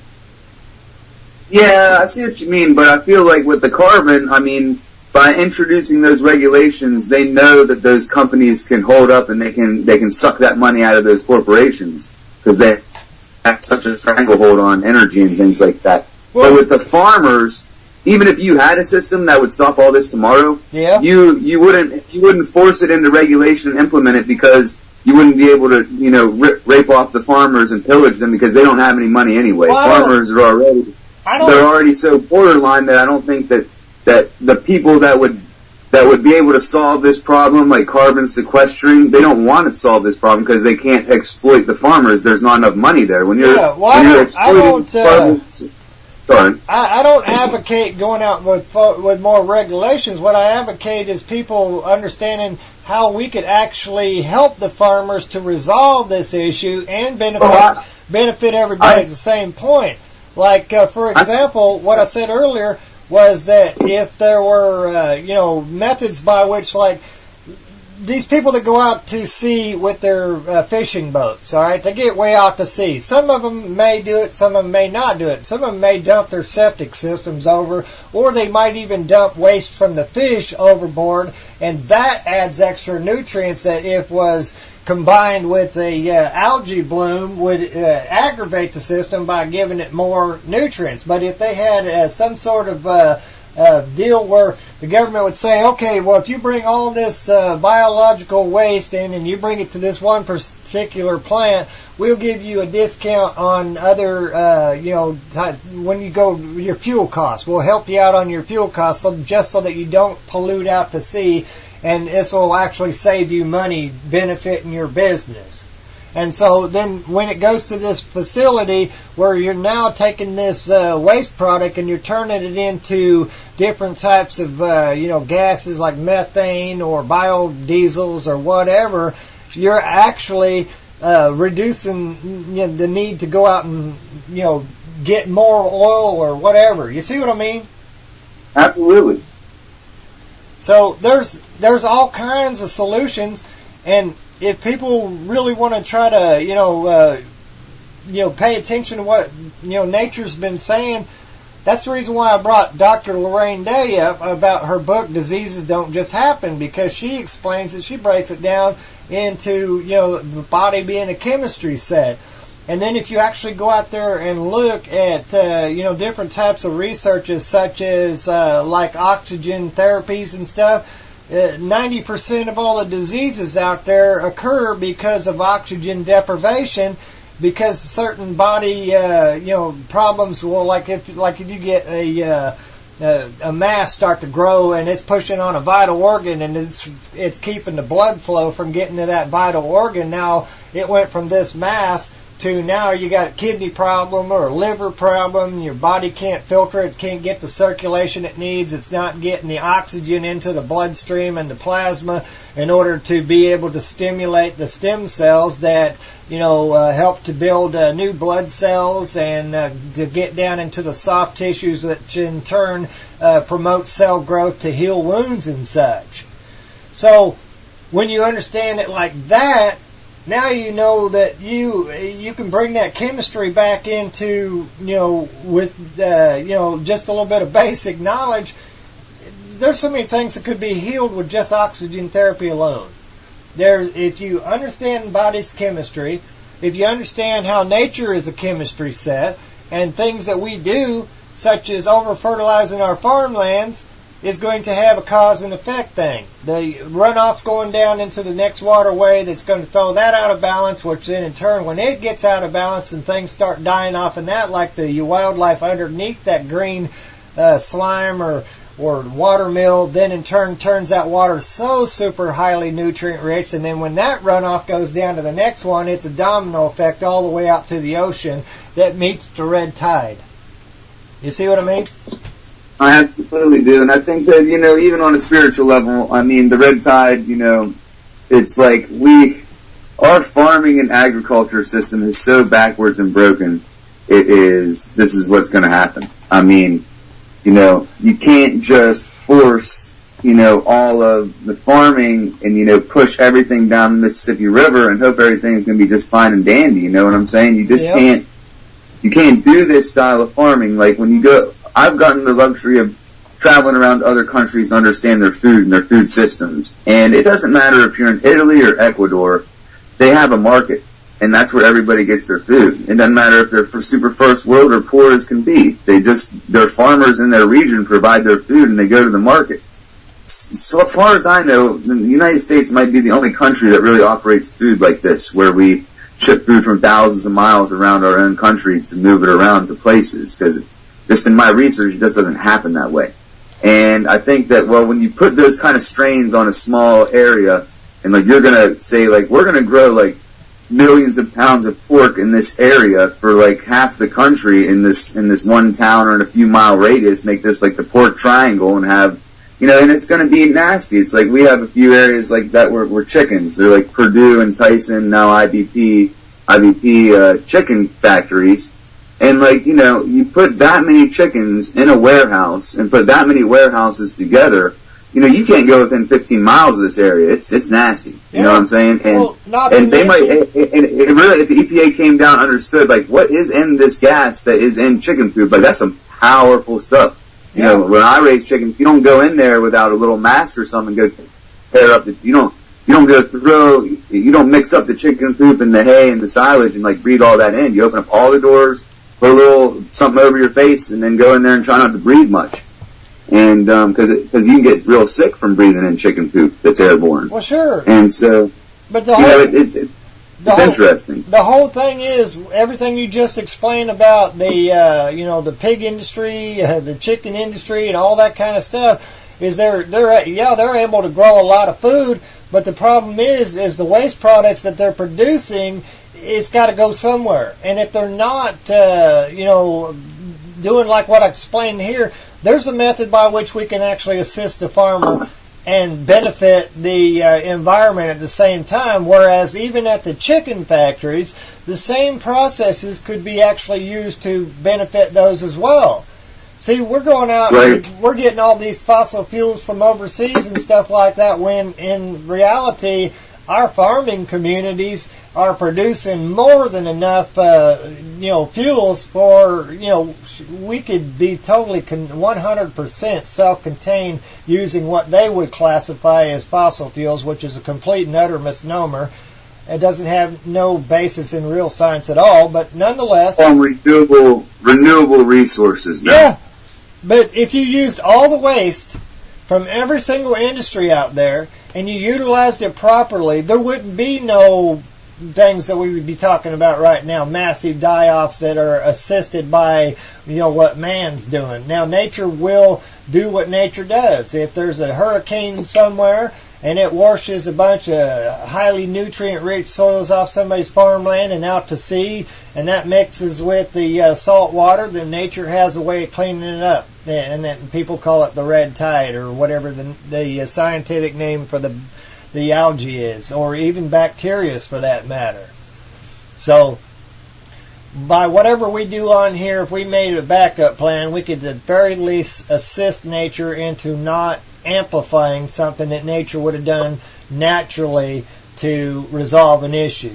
These algae are natural. Go ahead. They are very natural. This brings me back to the body and digestion, and how we don't really consume most of the food that we eat. It comes out on the other end as waste. And we take through, acid and base chemistry, or I don't know what that process is, titration or something, we dissolve out elements, and we call them minerals. To eat, we have to get our minerals. You gotta get your minerals. You gotta eat your peas, get your minerals. Well, what does that mean? You gotta get your elements. And it's like the same with the plants. It's like the plants only need so many elements to live or to be healthy. But we pump so much in to make available for them that they can just have more than they need. You see what I'm saying? And then there's the problem. Like if the humans or the animals had the energy that they needed from the minerals that they needed, they wouldn't need to pump so much in and have so much extra. You see what I'm saying? Yeah, well, and that's the thing about food. Like when you eat good quality food, you don't have to pump so much in. If you eat lower quality food, you seem you're hungry all the time. Well, you're depleted in minerals, but you have plenty of energy. You have plenty of nitrogen, like a plant. And that's exactly what they do. They give the plants junk food, just straight nitrogen, and then, they grow, like they fatten up, and then they harvest them. Well, when they do that, they pump so much nitrogen, and that's what they cause, is problems. And it's like same with the human body. It's like you pump in a bunch of junk food and carbs and stuff, and it's so hot, it's gonna burn up your internal system. Well, and you're not even gonna get all that you could. The plant isn't gonna be as healthy as if in a nitrogen-rich environment, only if it was in, like, say, some real good humic organic soil. It's going to have different qualities. The fruit's going to taste different. The flowers are going to look a little different. The nitrogen one's still going to grow real fat. But it's going to be a different composition. And that's the same with our body. And like why we have to eat like good quality food from good quality soil is so that we get those nutrients, those minerals, those elements, that atomic energy that runs our body. That's why books like what Dr. Lorraine Day put together about diseases don't just happen, and what we've been explaining here today about, cause and effect of, adding too much nutrients to the soil and the runoff and how all this stuff functions. All these things together, what she said and what we're saying is identical. You're throwing the chemistry out of balance. We have every single answer to resolve every single problem just by using common sense and understanding that, we can build the perfect machines that we can still get the work done that we need done. We can still have the fun we want with our, toys and stuff. We can still have the internet and all the technologies if we just do these things responsibly wherever our industries are, whether they be on our land or foreign lands, that they put in place systems that will ensure that you don't throw the ecology, the ecosystem downstream out of balance by what you're doing. And that's why I thought the Environmental Protection Agency was there to try to do, but apparently they're not doing a very good job because they don't have the simple understanding of what is the cause and what is the effect of what you're actually doing enough to go to explain to them. Instead of just throwing regulations on people, they should throw things out there that would give them the incentive and the understanding to say, look, you're producing this particular waste. Did you know that this particular waste could actually supplement your fuel cost? It could actually supplement your energy cost, or it could actually help to be food for your cattle. Like the duckweed and the watermill that I'm talking about, while it's filtering out natural nutrients, it's actually building, highly protein and nutrient-rich plant that you could then in turn, like the pig factory. Have you ever been around a pig farm? It stinks. There's a lot of methane going on. But if you took and understood how to utilize that waste product, you could actually turn the waste product into fuel for your generators, and you could also turn it into nutrients for growing duckweed, which then in turn could be turned around and fed to your cattle. You see what I'm saying? Just by understanding how the steps of nature function, you could feed your cattle for a fraction of the price. And they'd be healthy because it's already been filtered naturally. It's now turned what would have been waste into an actual food source, just like the aquaponic system you explained. What do you think? Well, I agree completely. And I look at it like, if you were to take a big old chunk of, say you need calcium, people say they need calcium.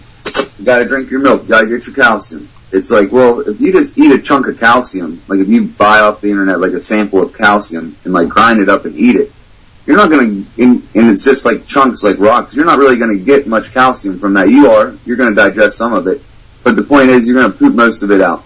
And that's the same thing that's going on in the soil, is that, they're pumping in that really fine nitrogen, so it's already available, and then it just washes through. And it's because they don't have any bacteria in their soil to do it naturally. Because to grow bacteria in soil, because see, people don't really grow plants. Soil grows plants in my mind.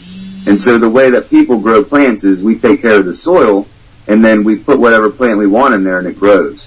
And so when we use bacteria and, what people want to call organic practices in the soil to make nutrients, it releases them very slowly, and it releases them in a natural way. Yeah. That if you have 100 acres of this kind of soil, down the stream, the water is going to be beautiful. Because this kind of soil doesn't have extra bioavailable nutrients. It makes it as it needs it. The bacteria communicates with the roots, and the roots let it know. They got science to prove it. The roots is telling the bacteria what it needs. You just and the said bacteria goes into a process. You just said something that could be a key solution to resolving the issue to where they wouldn't even have to fertilize their land. For example, if you understand from where your land is, where the water runs, if you get out there and you study from the top of the hill down to the bottom on the terraces and all that, where your actual flow of water, when it rains, the water goes this way. You could actually put compost heaps up at the very top where the water starts, and then when it does rain, that runoff from that compost heap would come down and put nutrients in the soil and basically fertilize your crop without ever even having to do anything other than to take all your grass clippings and put them at the top of the hill. You see how simple that is? It's unbelievably simple. When I first started my compost piles, I bring hundreds of pounds from restaurants and stuff, all kinds of silage, hay, and leaves, and started these mounds, and I was doing it at the bottom, down by my stream. And I saw what was going on. By making organic compost, I was polluting the water. Yeah. And I was like, this is not correct at all. And so I was like, this organic compost pile needs to go somewhere where that residual, that runoff is going into my plants. There you go. That's See what how you're simple saying. that is? Then you have your compost, You got so much more out of that. Then you can always go take that compost and move it around, but when it rains, you got to consider that. I mean, that's something that I think that they have to think about, that kind of stuff in farming these days, like with the commercial, like big production, but they only think about like the maximum levels. Like, well, if it's any more than this and somebody comes in and inspects, we could get in trouble. And it's like, well, that's not what we're saying here. We're saying, let's use this, and then whatever's left over, if we see residual, well, we need another capture unit. It's like, why are we wasting this nitrogen? We need this to be going somewhere. And, once farmers can start to see, like, well, with carbon capturing, I don't know what you're going to do when you capture a bunch of carbon. It's a dime a dozen. Yeah, we can turn around and use that captured carbon to help in the process of fertilization, because that's basically what's going on, and nature breaks it down. But here's the thing. Think about the captured carbon. Go ahead, man. These farmers they're directly fertilizing right on top of the crop. All right? When they bring anhydrous ammonia in there and they inject it into the soil to put nitrogen into the soil and stuff like that, they're putting it right directly onto the crop. Well, there it is. It's sitting there on the crop. And then when it rains, all that extra nutrients is going to make it off the crop and down the way, and then they got to come in and they got to put more down if they want more fertilizer on there or not. But if you actually looked at it like we just explained, by putting it prior to where you know where the runoff is starting on your property, you know where you want it to go, you can guide it using terraces down into your crop and not even have to fertilize like you would be. And I don't know if a lot of people realize this, but anhydrous ammonia is used for a lot of different things, some nefarious things, such as people will use anhydrous ammonia to actually produce methamphetamines. And so there's actually, people that will go out there and steal this from the farmer, which is highly dangerous because this stuff will tear you up if you get it on your skin or in your lungs. But either way, they'll go out there and they'll get buckets of this stuff or gas cans full of it, and then they will take it and use it in the process to make methamphetamines, which, if you never had the anhydrous ammonia on the doggone property to begin with because you didn't need it, then you wouldn't have that downstream, if you understand what I'm saying. So, wait a second. If I'm to understand you correctly, you're saying there's people that are taking residual anhydrous ammonia and making meth out of it? Yeah, they go and that's one of the ways where they actually take the ephedrine out of the different types of drugs that they use. They use the anhydrous ammonia to do the chemical reaction to get it out. So they will go to these big, huge anhydrous tanks, and they will drain off anhydrous, and then they'll mix it with the other chemistry necessary to make the methamphetamines, and there you go. So if the farmers never even had the anhydrous ammonia to begin with, because they don't need it, in order to add nitrogen to the soil. About the anhydrous ammonia, that anhydrous ammonia is probably the number one reason that there's a red tide in Florida. Yeah. They don't. I mean, if you were to blame one product in general and say what did it, like it would be. I mean, in my mind, studying agriculture, that would be the result of anhydrous ammonia. You can get all the nitrogen necessary from things like burning firewood. There's a lot of people that will go out and they will burn off their field. All right. Well, and instead of doing anything else to that field, they'll burn it off and they'll leave all the ash set right there because it adds nitrogen to the soil. It makes the soil richer. And even in the industries where they're going out there taking care of it, where they're talking about starting intentional forest fires, there's a reason why they do that, because it adds stuff to the soil that now promotes really good healthy growth in that area instead of overgrowth. So my view of agriculture is kind of like with the meaning of the nitrogen is that anybody that's raising plants or farming, you need an animal, you need a ruminant, particularly like a cow or a sheep, so that in your ecosystem, you have some pasture land that's provided for that animal where, because it's a ruminant, it gives more than it takes. So that ruminant because of its process in its stomach and the bacteria, you by having that cow or two in that field, it'll not only fertilize that field instead of take from it like a horse would, but it'll fertilize that field, it'll add to it, and you'll have the addition of extra. Yeah. And so that's free energy. So what you do is you don't have to be a meat eater. You want to raise maybe organic produce, or you want to raise vegetables, whatever it is, fruit. And it's like, well, you'd need a cow. You would need one. Even if you're a vegetarian, you would need a cow because, well, you need nitrogen. You don't need to go down to Tractor Supply and have them bring a big tank of anhydrous ammonia up there and be adding to a problem. And then I view meat as, well, okay, so to grow enough vegetables for your town, there's going to be several people with these farms and these cows. Meat then becomes a byproduct. Well, they of actually, farming. See what I'm saying? Meat is the males that aren't going to be, adding to, your herd, and what are you going to do? You're going to do something with them. You're going to eat them. They actually. So it isn't grow a bunch of meat and then wonder, well, where are we going to get all the vegetation?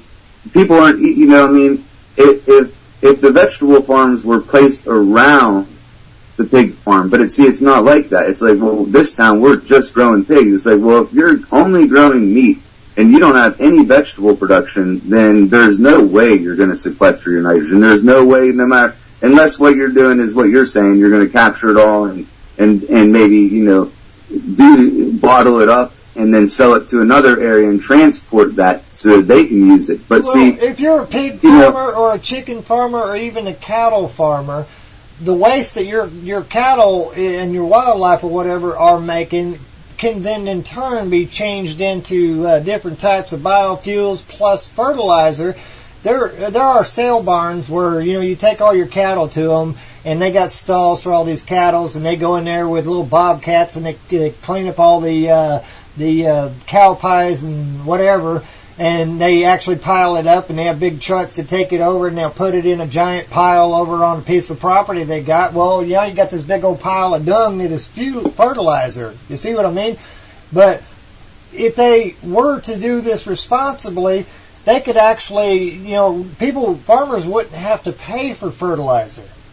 They could put this fertilizer, instead of piling it up in some field where they're not going to use it right away, that it could just run off into the streams. They could actually take it to strategic places on farms and put this pile up there on top of the hill where when the rain comes down, that nutrients is going to wash down and fertilize their field automatically and not produce the problem. And then any runoff that would come after that, you got a buffer zone in between there using natural plants such as duckweed and watermill and stuff like that in turn, are held back by whatever system that you design, so that it gives time for nature to absorb that. Now you've got even more product that you could turn around and recycle back in you. You could recycle the same doggone fertilizer that was at the top of the hill. When it gets down the bottom of the hill and the plant absorbs all this nutrients in there, you can turn around and use that plant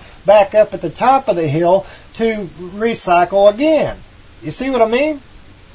Well, I see exactly what you mean. But you do see what I mean also by just having a couple animals in an area with vegetables around it, and then having hundreds of those or thousands of those, compared to having like two places where there's a bunch of animals where 90% of the beef is grown. You see what I'm saying? Yeah. But all we're basically pointing out, what you and me both are pointing out, is that you're doing it wisely. You're farming. Sense, exactly. Yeah. And this is why. And I mean, if you look at the dangers in when they put that many animals together, and then they use that kind of fertilizer and stuff, that's when the stuff because the animals are so together, that's when we get these E. coli outbreaks. Yeah. When they shove so many animals, and I know there's ways to process that so they don't do it, but it's a byproduct of having so much concentration. It's a risk. It's like when there's many, many farms doing small things, there's no disease that's going to come through and kill all that and then destroy the egg market and then make a dozen eggs cost $5 a dozen. Yeah. You know what I'm saying? There's no swine flu that's going to go through and make bacon triple in prices. because in every town and every area they can grow pigs in this country like they used to. And then at that point, that's food safety and security. So while we try to figure out ways to minimize their risks and damage to, like, in my opinion, a greedy style of farming, we could sit here all day and try to minimize the risks and come up with concepts for them that they could implement to minimize their risks and their dangerous practices. But I think that, like, these younger folks, like these kind of like hippies and all these people wanting to do like organic things, and these young farmers that are trying to go to their local farmers market, and we're seeing a revival of that all across the nation. And it's like, these are the folks that already want to do it wisely. We're not going to have to sit and hold their hand to minimize the risks of E. coli, because we know that just following their practices, they're not going to introduce E. coli in that way. And it's like, that's helpful for everyone. That's helpful for the greater good and the health of the country. And I'm thinking, in my mind, these are the people that should be receiving the subsidies to push forward, because if that style of farming is to take over again, the food system will be, number one, more secure, more regional, and there'll be so much less epidemic and outbreak and potential for disease destroying the whole market. Well, and it's like, you can't, no matter what they do with their techniques of cleaning up their nitrogen so they stop the red tide in Florida, they've got a lot of work to do to cover all those other bases I just mentioned. And, maybe this is a sign of times. Like, and the beauty about it is, sorry, go ahead, man. If I could figure out a way to get the largest environmentalist groups together and put some sort of, what do you call those, some sort of event together where actually, what's the word I'm looking for? Doggone, I hate it when I have to, a seminar. Alright? Would you be willing to, like, join me in a seminar like that to explain what you're explaining, what I'm explaining, on methods by which we could actually resolve these issues without having to throw new regulations out there, just by, teaching people how to strategically put things, just like your aquaponic system is a perfect example. But if we could put some sort of seminar together and actually could attract a large enough crowd of people who really care about the environment and people who really care about industry and how to make everybody benefit and solve these issues using common sense and basic science. Is that something you'd be interested in? Well, in my mind, I would think we could do that exact same thing, but instead of putting on our own seminar, we could go to all the different seminars that are happening everywhere around us and present at them. So, for instance, one weekend out of the year in Pennsylvania is the Pennsylvania Sustainable Agriculture Convention, where many, many like minds come together that all have the same thing in common. We want healthy food. We want to do it wisely. And these are the kind of people that are really interested in this kind of stuff. So to do a seminar there on anything, like whether it's getting a little bit of power on the farm, how to catch residual, whatever, soil health, whatever, then, and then maybe what you're saying with like a Sierra Club or something is having a conference somewhere in Michigan. And it's a big one where down people come. Well, maybe they're always looking for presenters. So if we had a good enough presentation and it got known, we would be invited to go around and share it with groups that are coming together all the time. We'd reach so many people. Well, each time those presentations happen, whether it's the Sierra Club or the PASA conference, they record those so that the people that go to the different presentations at different times in the day, if they miss one, they can buy the DVD and watch another seminar at home after the conference. Well, so these people have beautiful systems. Yes? Let this podcast be the first step to a presentation to explaining to people what it is we're talking about, because there's been a lot of information on today's podcast. And so if anybody out there knows anybody involved in any of these groups that are getting together, having these seminars and looking for presenters, give them a copy of this podcast and let them listen to it. Because what we've explained here is the simple of the solution to actually resolving at least the portion that man is responsible for. Nature's going to do, what nature does naturally, so there are going to be red blooms out there that's going to do things when things get out of balance. Nature will put in place the algae and bacteria necessary to resolve it to get that back into balance.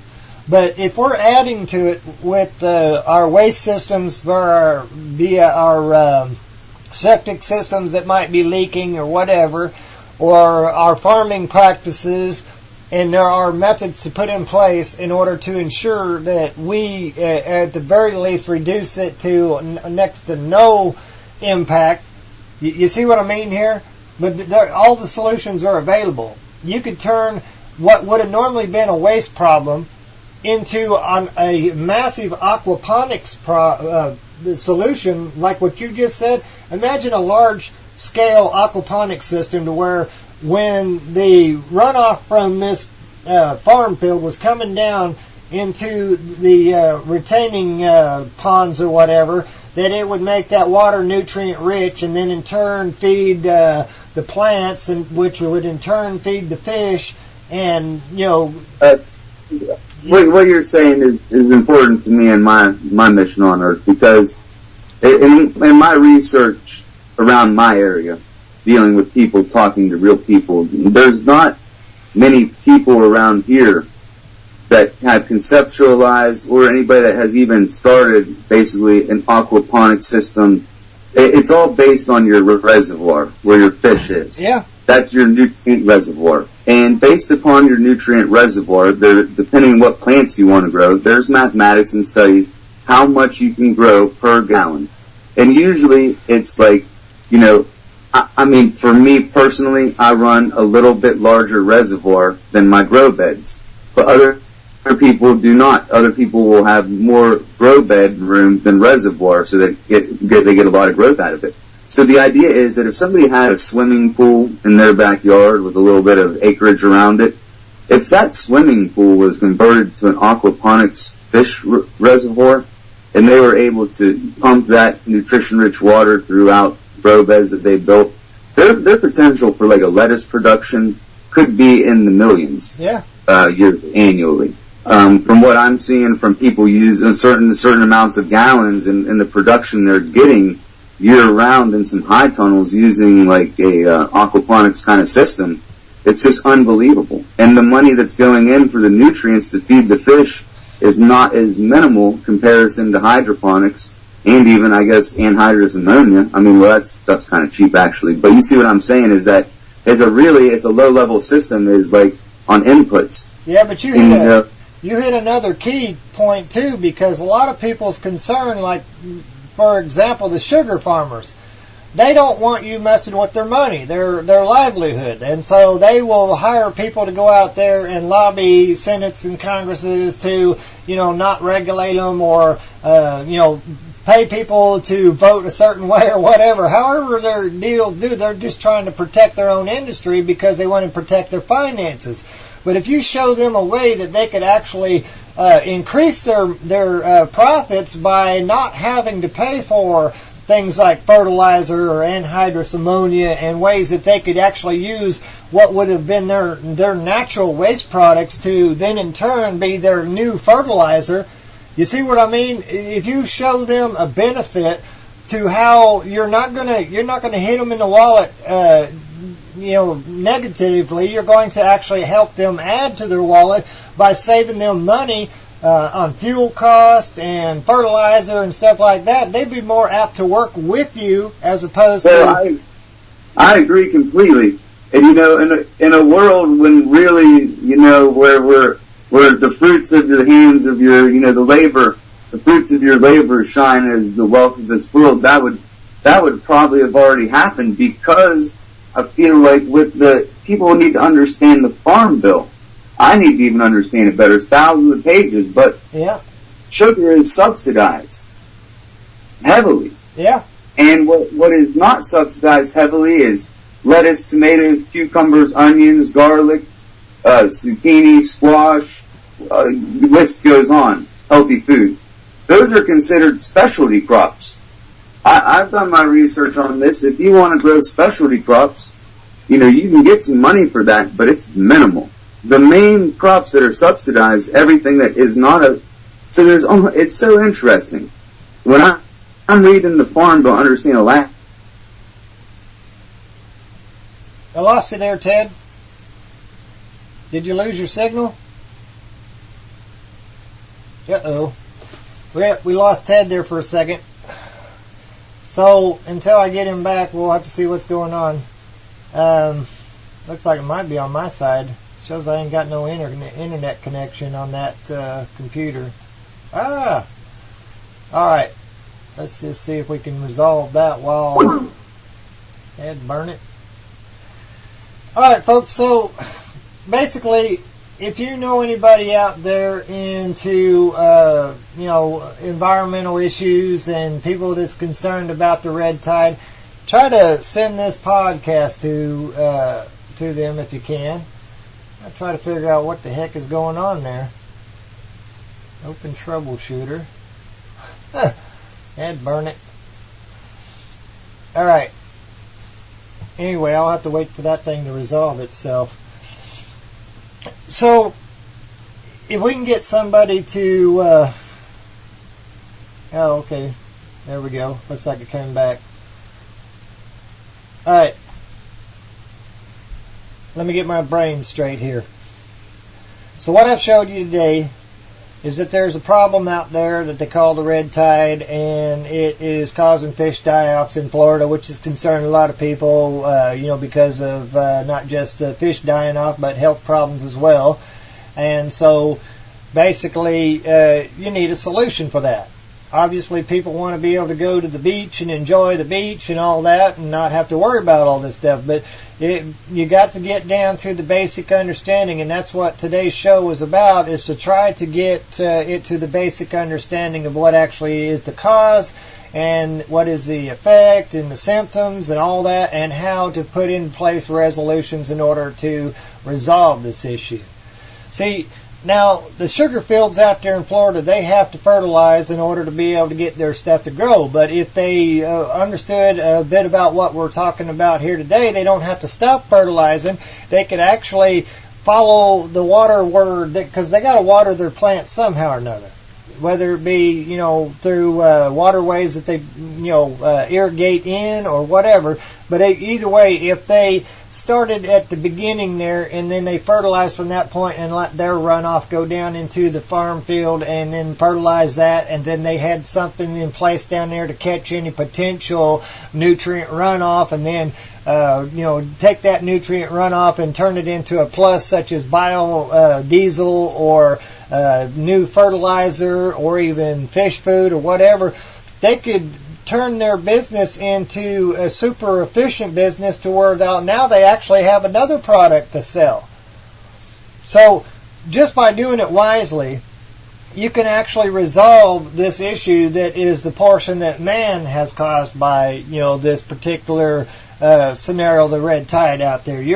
You're not adding to the problem anymore. And as far as the lake, like Lake Okeechobee being polluted with deals, if you was going to have any kind of, regulations or whatever, it would need to be more about where, the people living around this lake, how they're actually, contributing, whether their septic system might be leaking into it or whatever, or maybe if their boat, or if they're dumping their toilets over the boat and adding bacteria and nutrients to the head back in there. Yeah, I don't know what happened there, Ted. That dropped. Yeah, something happened on my side. I think the network shut down there on that one side there for a second. We didn't lose our broadcast or nothing. It was just on this particular computer. But anyway, I was just explaining that if people want to try to resolve this issue as far as to the extent of what, man has inadvertently added to the cause, we can clean up you can still have your sugar farm. You can add to your products that you have available to you now by basically producing your own fertilizer, producing biodiesels that would run your tractors, and if you want to go into the aquaponics side, actually having a new deal where you could actually grow fish at the same time, all of which are helping to produce a balance in the system while you're actually making your money and growing your crop. And other industries might want to be neighboring you, because if you've got all this nutrient runoff, they've got free fertilizer down the line. And if used wisely, none of this would get down into Lake Okeechobee, such as in Florida. And if you actually pay attention to how people are disposing of any waste products, that, like if they're out there on their boat and they're dumping their commode over the deal, that should be a no-no that they should understand. If they have an incentive to not dump it over the boat, like such as, hey, every time you bring your boat in, dump your waste products into this right here, which is going to this factory, which is going to turn it into other fuel, and for you providing this service and dumping those waste products into this, we'll give you this little receipt so that next time you go to buy fuel for your boat, you get a discount because you're actually helping the problem, or being part of the solution instead of part of the problem. So, wisely done, you could get people to start, because everybody wants to save money. If they want to save money on their vacation or their, fuel costs to ride their boats around out there and have their fun and all that, they could take all their waste products, even plastics or trash or whatever, and all this could be recycled into the system and do just like nature does to begin with, and nothing gets wasted, and in the process you got clean, fresh lakes that you've got to enjoy, and everybody's happy. And it doesn't even have to go into the political arguing and debate over the whole deal. It's just people doing things wisely in order to keep this from, becoming a problem. The sugar companies... Yeah, I agree with that completely, but I don't want to beat a dead horse here, but, I hope that I got to verbalize that the difference between a specialty crop and a crop before our internet got cut off. Not sure. Just go ahead and redo that real quick. Well, it's important to understand that sugar farmer, or that farmer down in Florida that's pumping that anhydrous, and you're saying, well, if we could get them to grow, differently or whatnot, and I'm thinking, until we understand that, like, every other crop besides corn, soybeans, canola, sugar, a few other crops that are the industrial crops, everything else is a specialty crop. And those gentlemen that are growing, receiving subsidies on the multi-million-dollar farms where the action's really happening, they only stick to crops. Like, they don't grow specialty crops. They don't grow Brussels sprouts, cabbage, kale, tomatoes, onions, peppers. Those are all specialty crops. And there's no subsidy money in specialty crops. And I think until we change our language and, we start working, with the political side to change the language of the Farm Bill and say, wait a second, sugar is sugar. That's on the food guide pyramid that says use sparingly and you don't need to use very much of it. That shouldn't be a crop. That should be a specialty crop. I don't think we need to subsidize if people are not growing it. And, with corn, it's a misnomer. It's like, well, the sweet corn that we eat off the cob is a specialty crop. The corn that's a crop that's subsidized is used for making corn oil, corn syrup, and food for animals. And that's corn. Like the corn, you think of corn, maybe you get it at KFC on the stick or whatever. That's a specialty crop. And that's a kind of a problem to me, is because it's hard to get our multi-million-dollar farmer friends on board when they're being subsidized to grow or not grow soybeans depending on the year. Well, soybeans, they're not making tofu out of it. It's made to make soy oil and stuff like that. Yeah. And that's used sparingly on the food guide pyramid that the government puts out. So I don't understand why they subsidize the foods that they say use sparingly and we all admit are making us sick.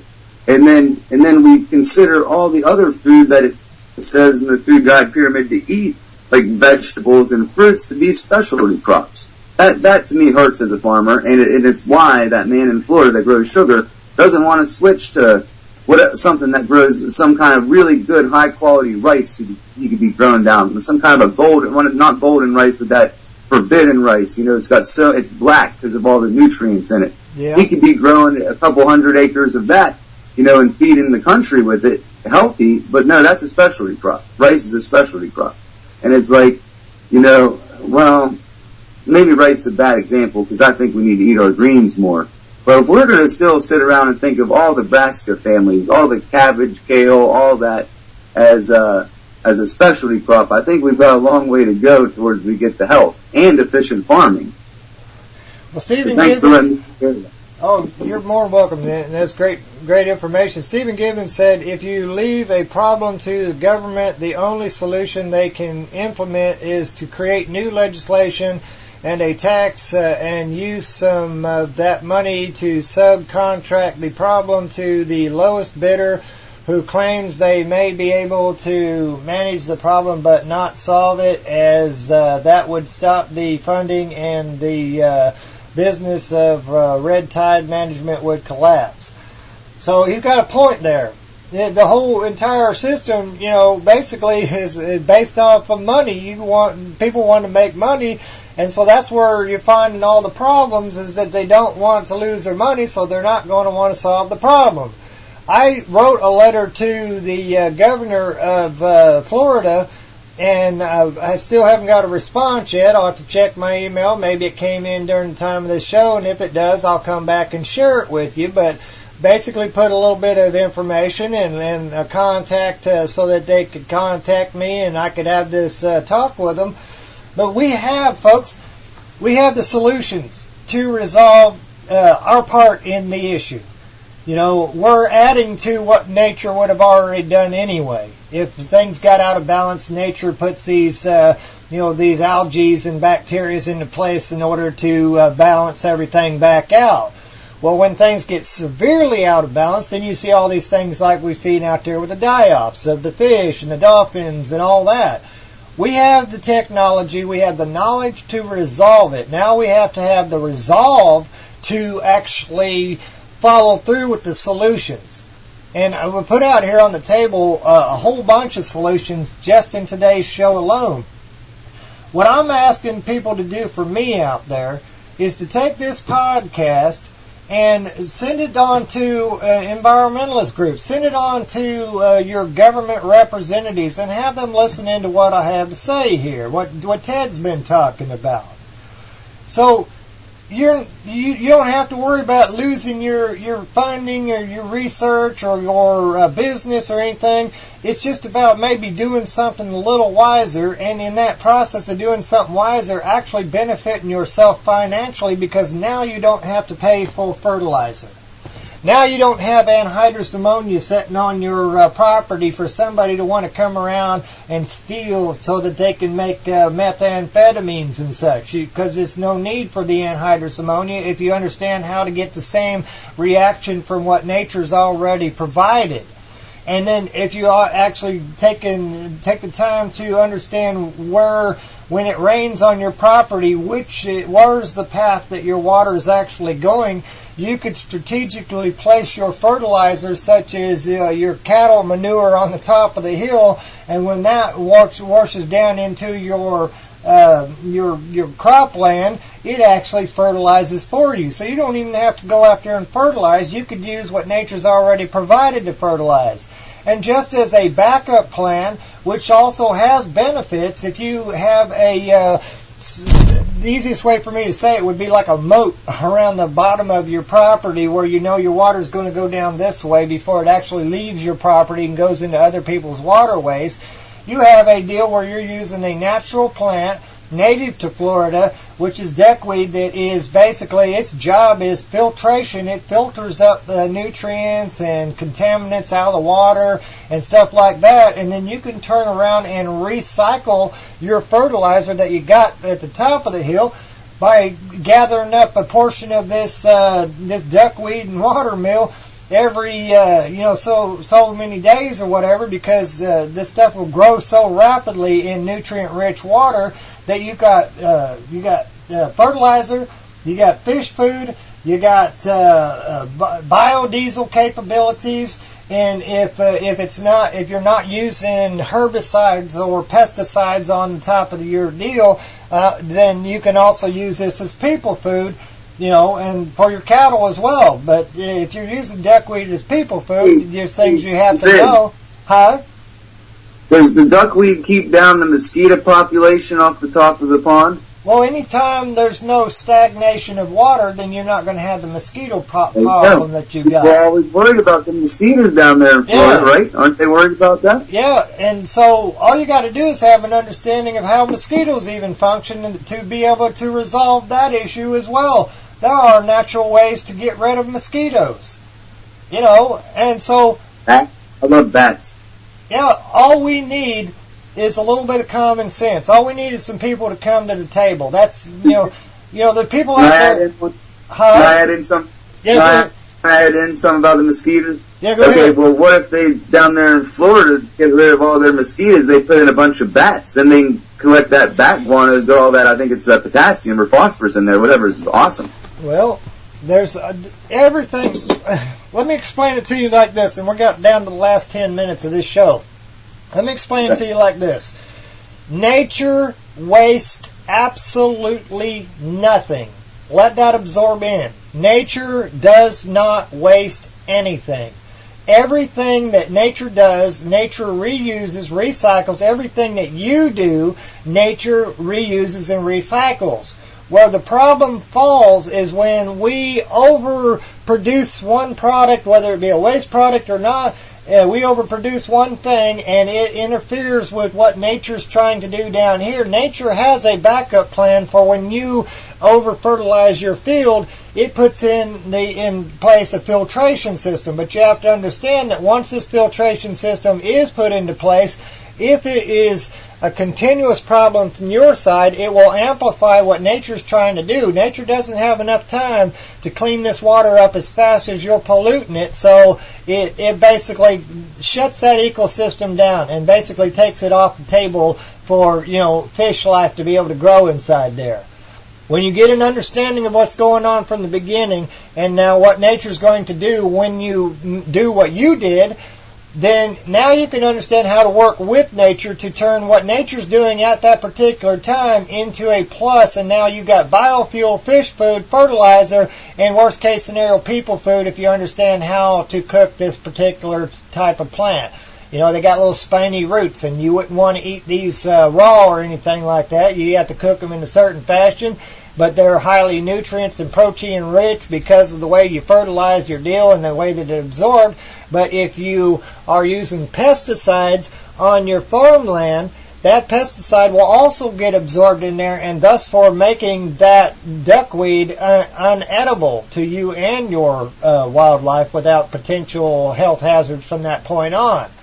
So I understand the process is from A to B, then you can find the solution, you can enact the solution, and everybody downstream of you is going to be happy because they're going to have clean water to swim in. It's not going to be caked with algae. And if they do their job down there on that lake, and the people that go to visit that lake aren't throwing waste into that lake, to add to the bacteria and to the algae problem, then that lake will stay in balance. And if you introduce the proper fish where they need to be, the fish will help to eat up some of the duckweed so that the duckweed doesn't get completely out of hand. And you can balance nature from the farmland all the way down to the seashores, and therefore saving the fish from the red tide and the toxins that are released by these particular types of algae. Folks, we got the answers. Now, if I can get anybody to listen to what I'm trying to say, I don't know everything there is to know. Ted don't know everything there is to know, but we've done enough research, from his research to my research to all the other brilliant people out there that can add to the deal. If we can get all these folks to the table, and we can get this information out to the average Joe so that they understand that even the person going to the beach makes a difference on the ecosystem out there. We can work and play in perfect harmony with nature and do it in a respectful and a manner by which we actually repeat what nature does, and we recycle everything. Nothing gets wasted, and we can still live happily ever after with our technologies and have fun. It's as simple as that. So, if you listen to this podcast and it makes sense to you, and it's worthy of sharing, send it up the line to somebody. Send it to somebody who has a voice out there who can repeat it. Otherwise, I'm just shouting into a box, and nobody's paying attention. Everything that Ted said here today, it adds to everything, all the solutions to it. There are ways by which we can be, farming, and people raising their cattle next to the farmland. Everybody downstream is doing what they need to do, and by the time it hits the oceans, everything's fine. Nature's happy. And when nature's happy, people are happy. So with that said, Ted, you got any last thing you want to say before we leave up out of here? No, that was you. Thank you very much. Well, you're welcome, and thank you for your input, because it definitely does make a difference. And I'm going to edit a portion of this podcast, and I'm going to try to put it up on Shaziz Radio YouTube, because I hadn't put nothing up there for a while, but got to take out anything that might be a copyright issue. But either way, it's good information, and I'm trying to pass it on to people, and hopefully people will pass this podcast down the road. If you got a big YouTube channel out there and you're wanting information to try to resolve the Florida issue, the Lake Okeechobee issue, or any other issue out there related to the same subject, pass it on. That's what it's all about. And if you got something to add to it, join us on the next show, and we'll work it out together. That's what Shaziz Radio is all about. ShazizRadio.com, Super Chat. Join us in there. Go over and join People for People Radio on their network, and don't forget to check out Wolf Spirit Radio and other networks that are affiliated as well.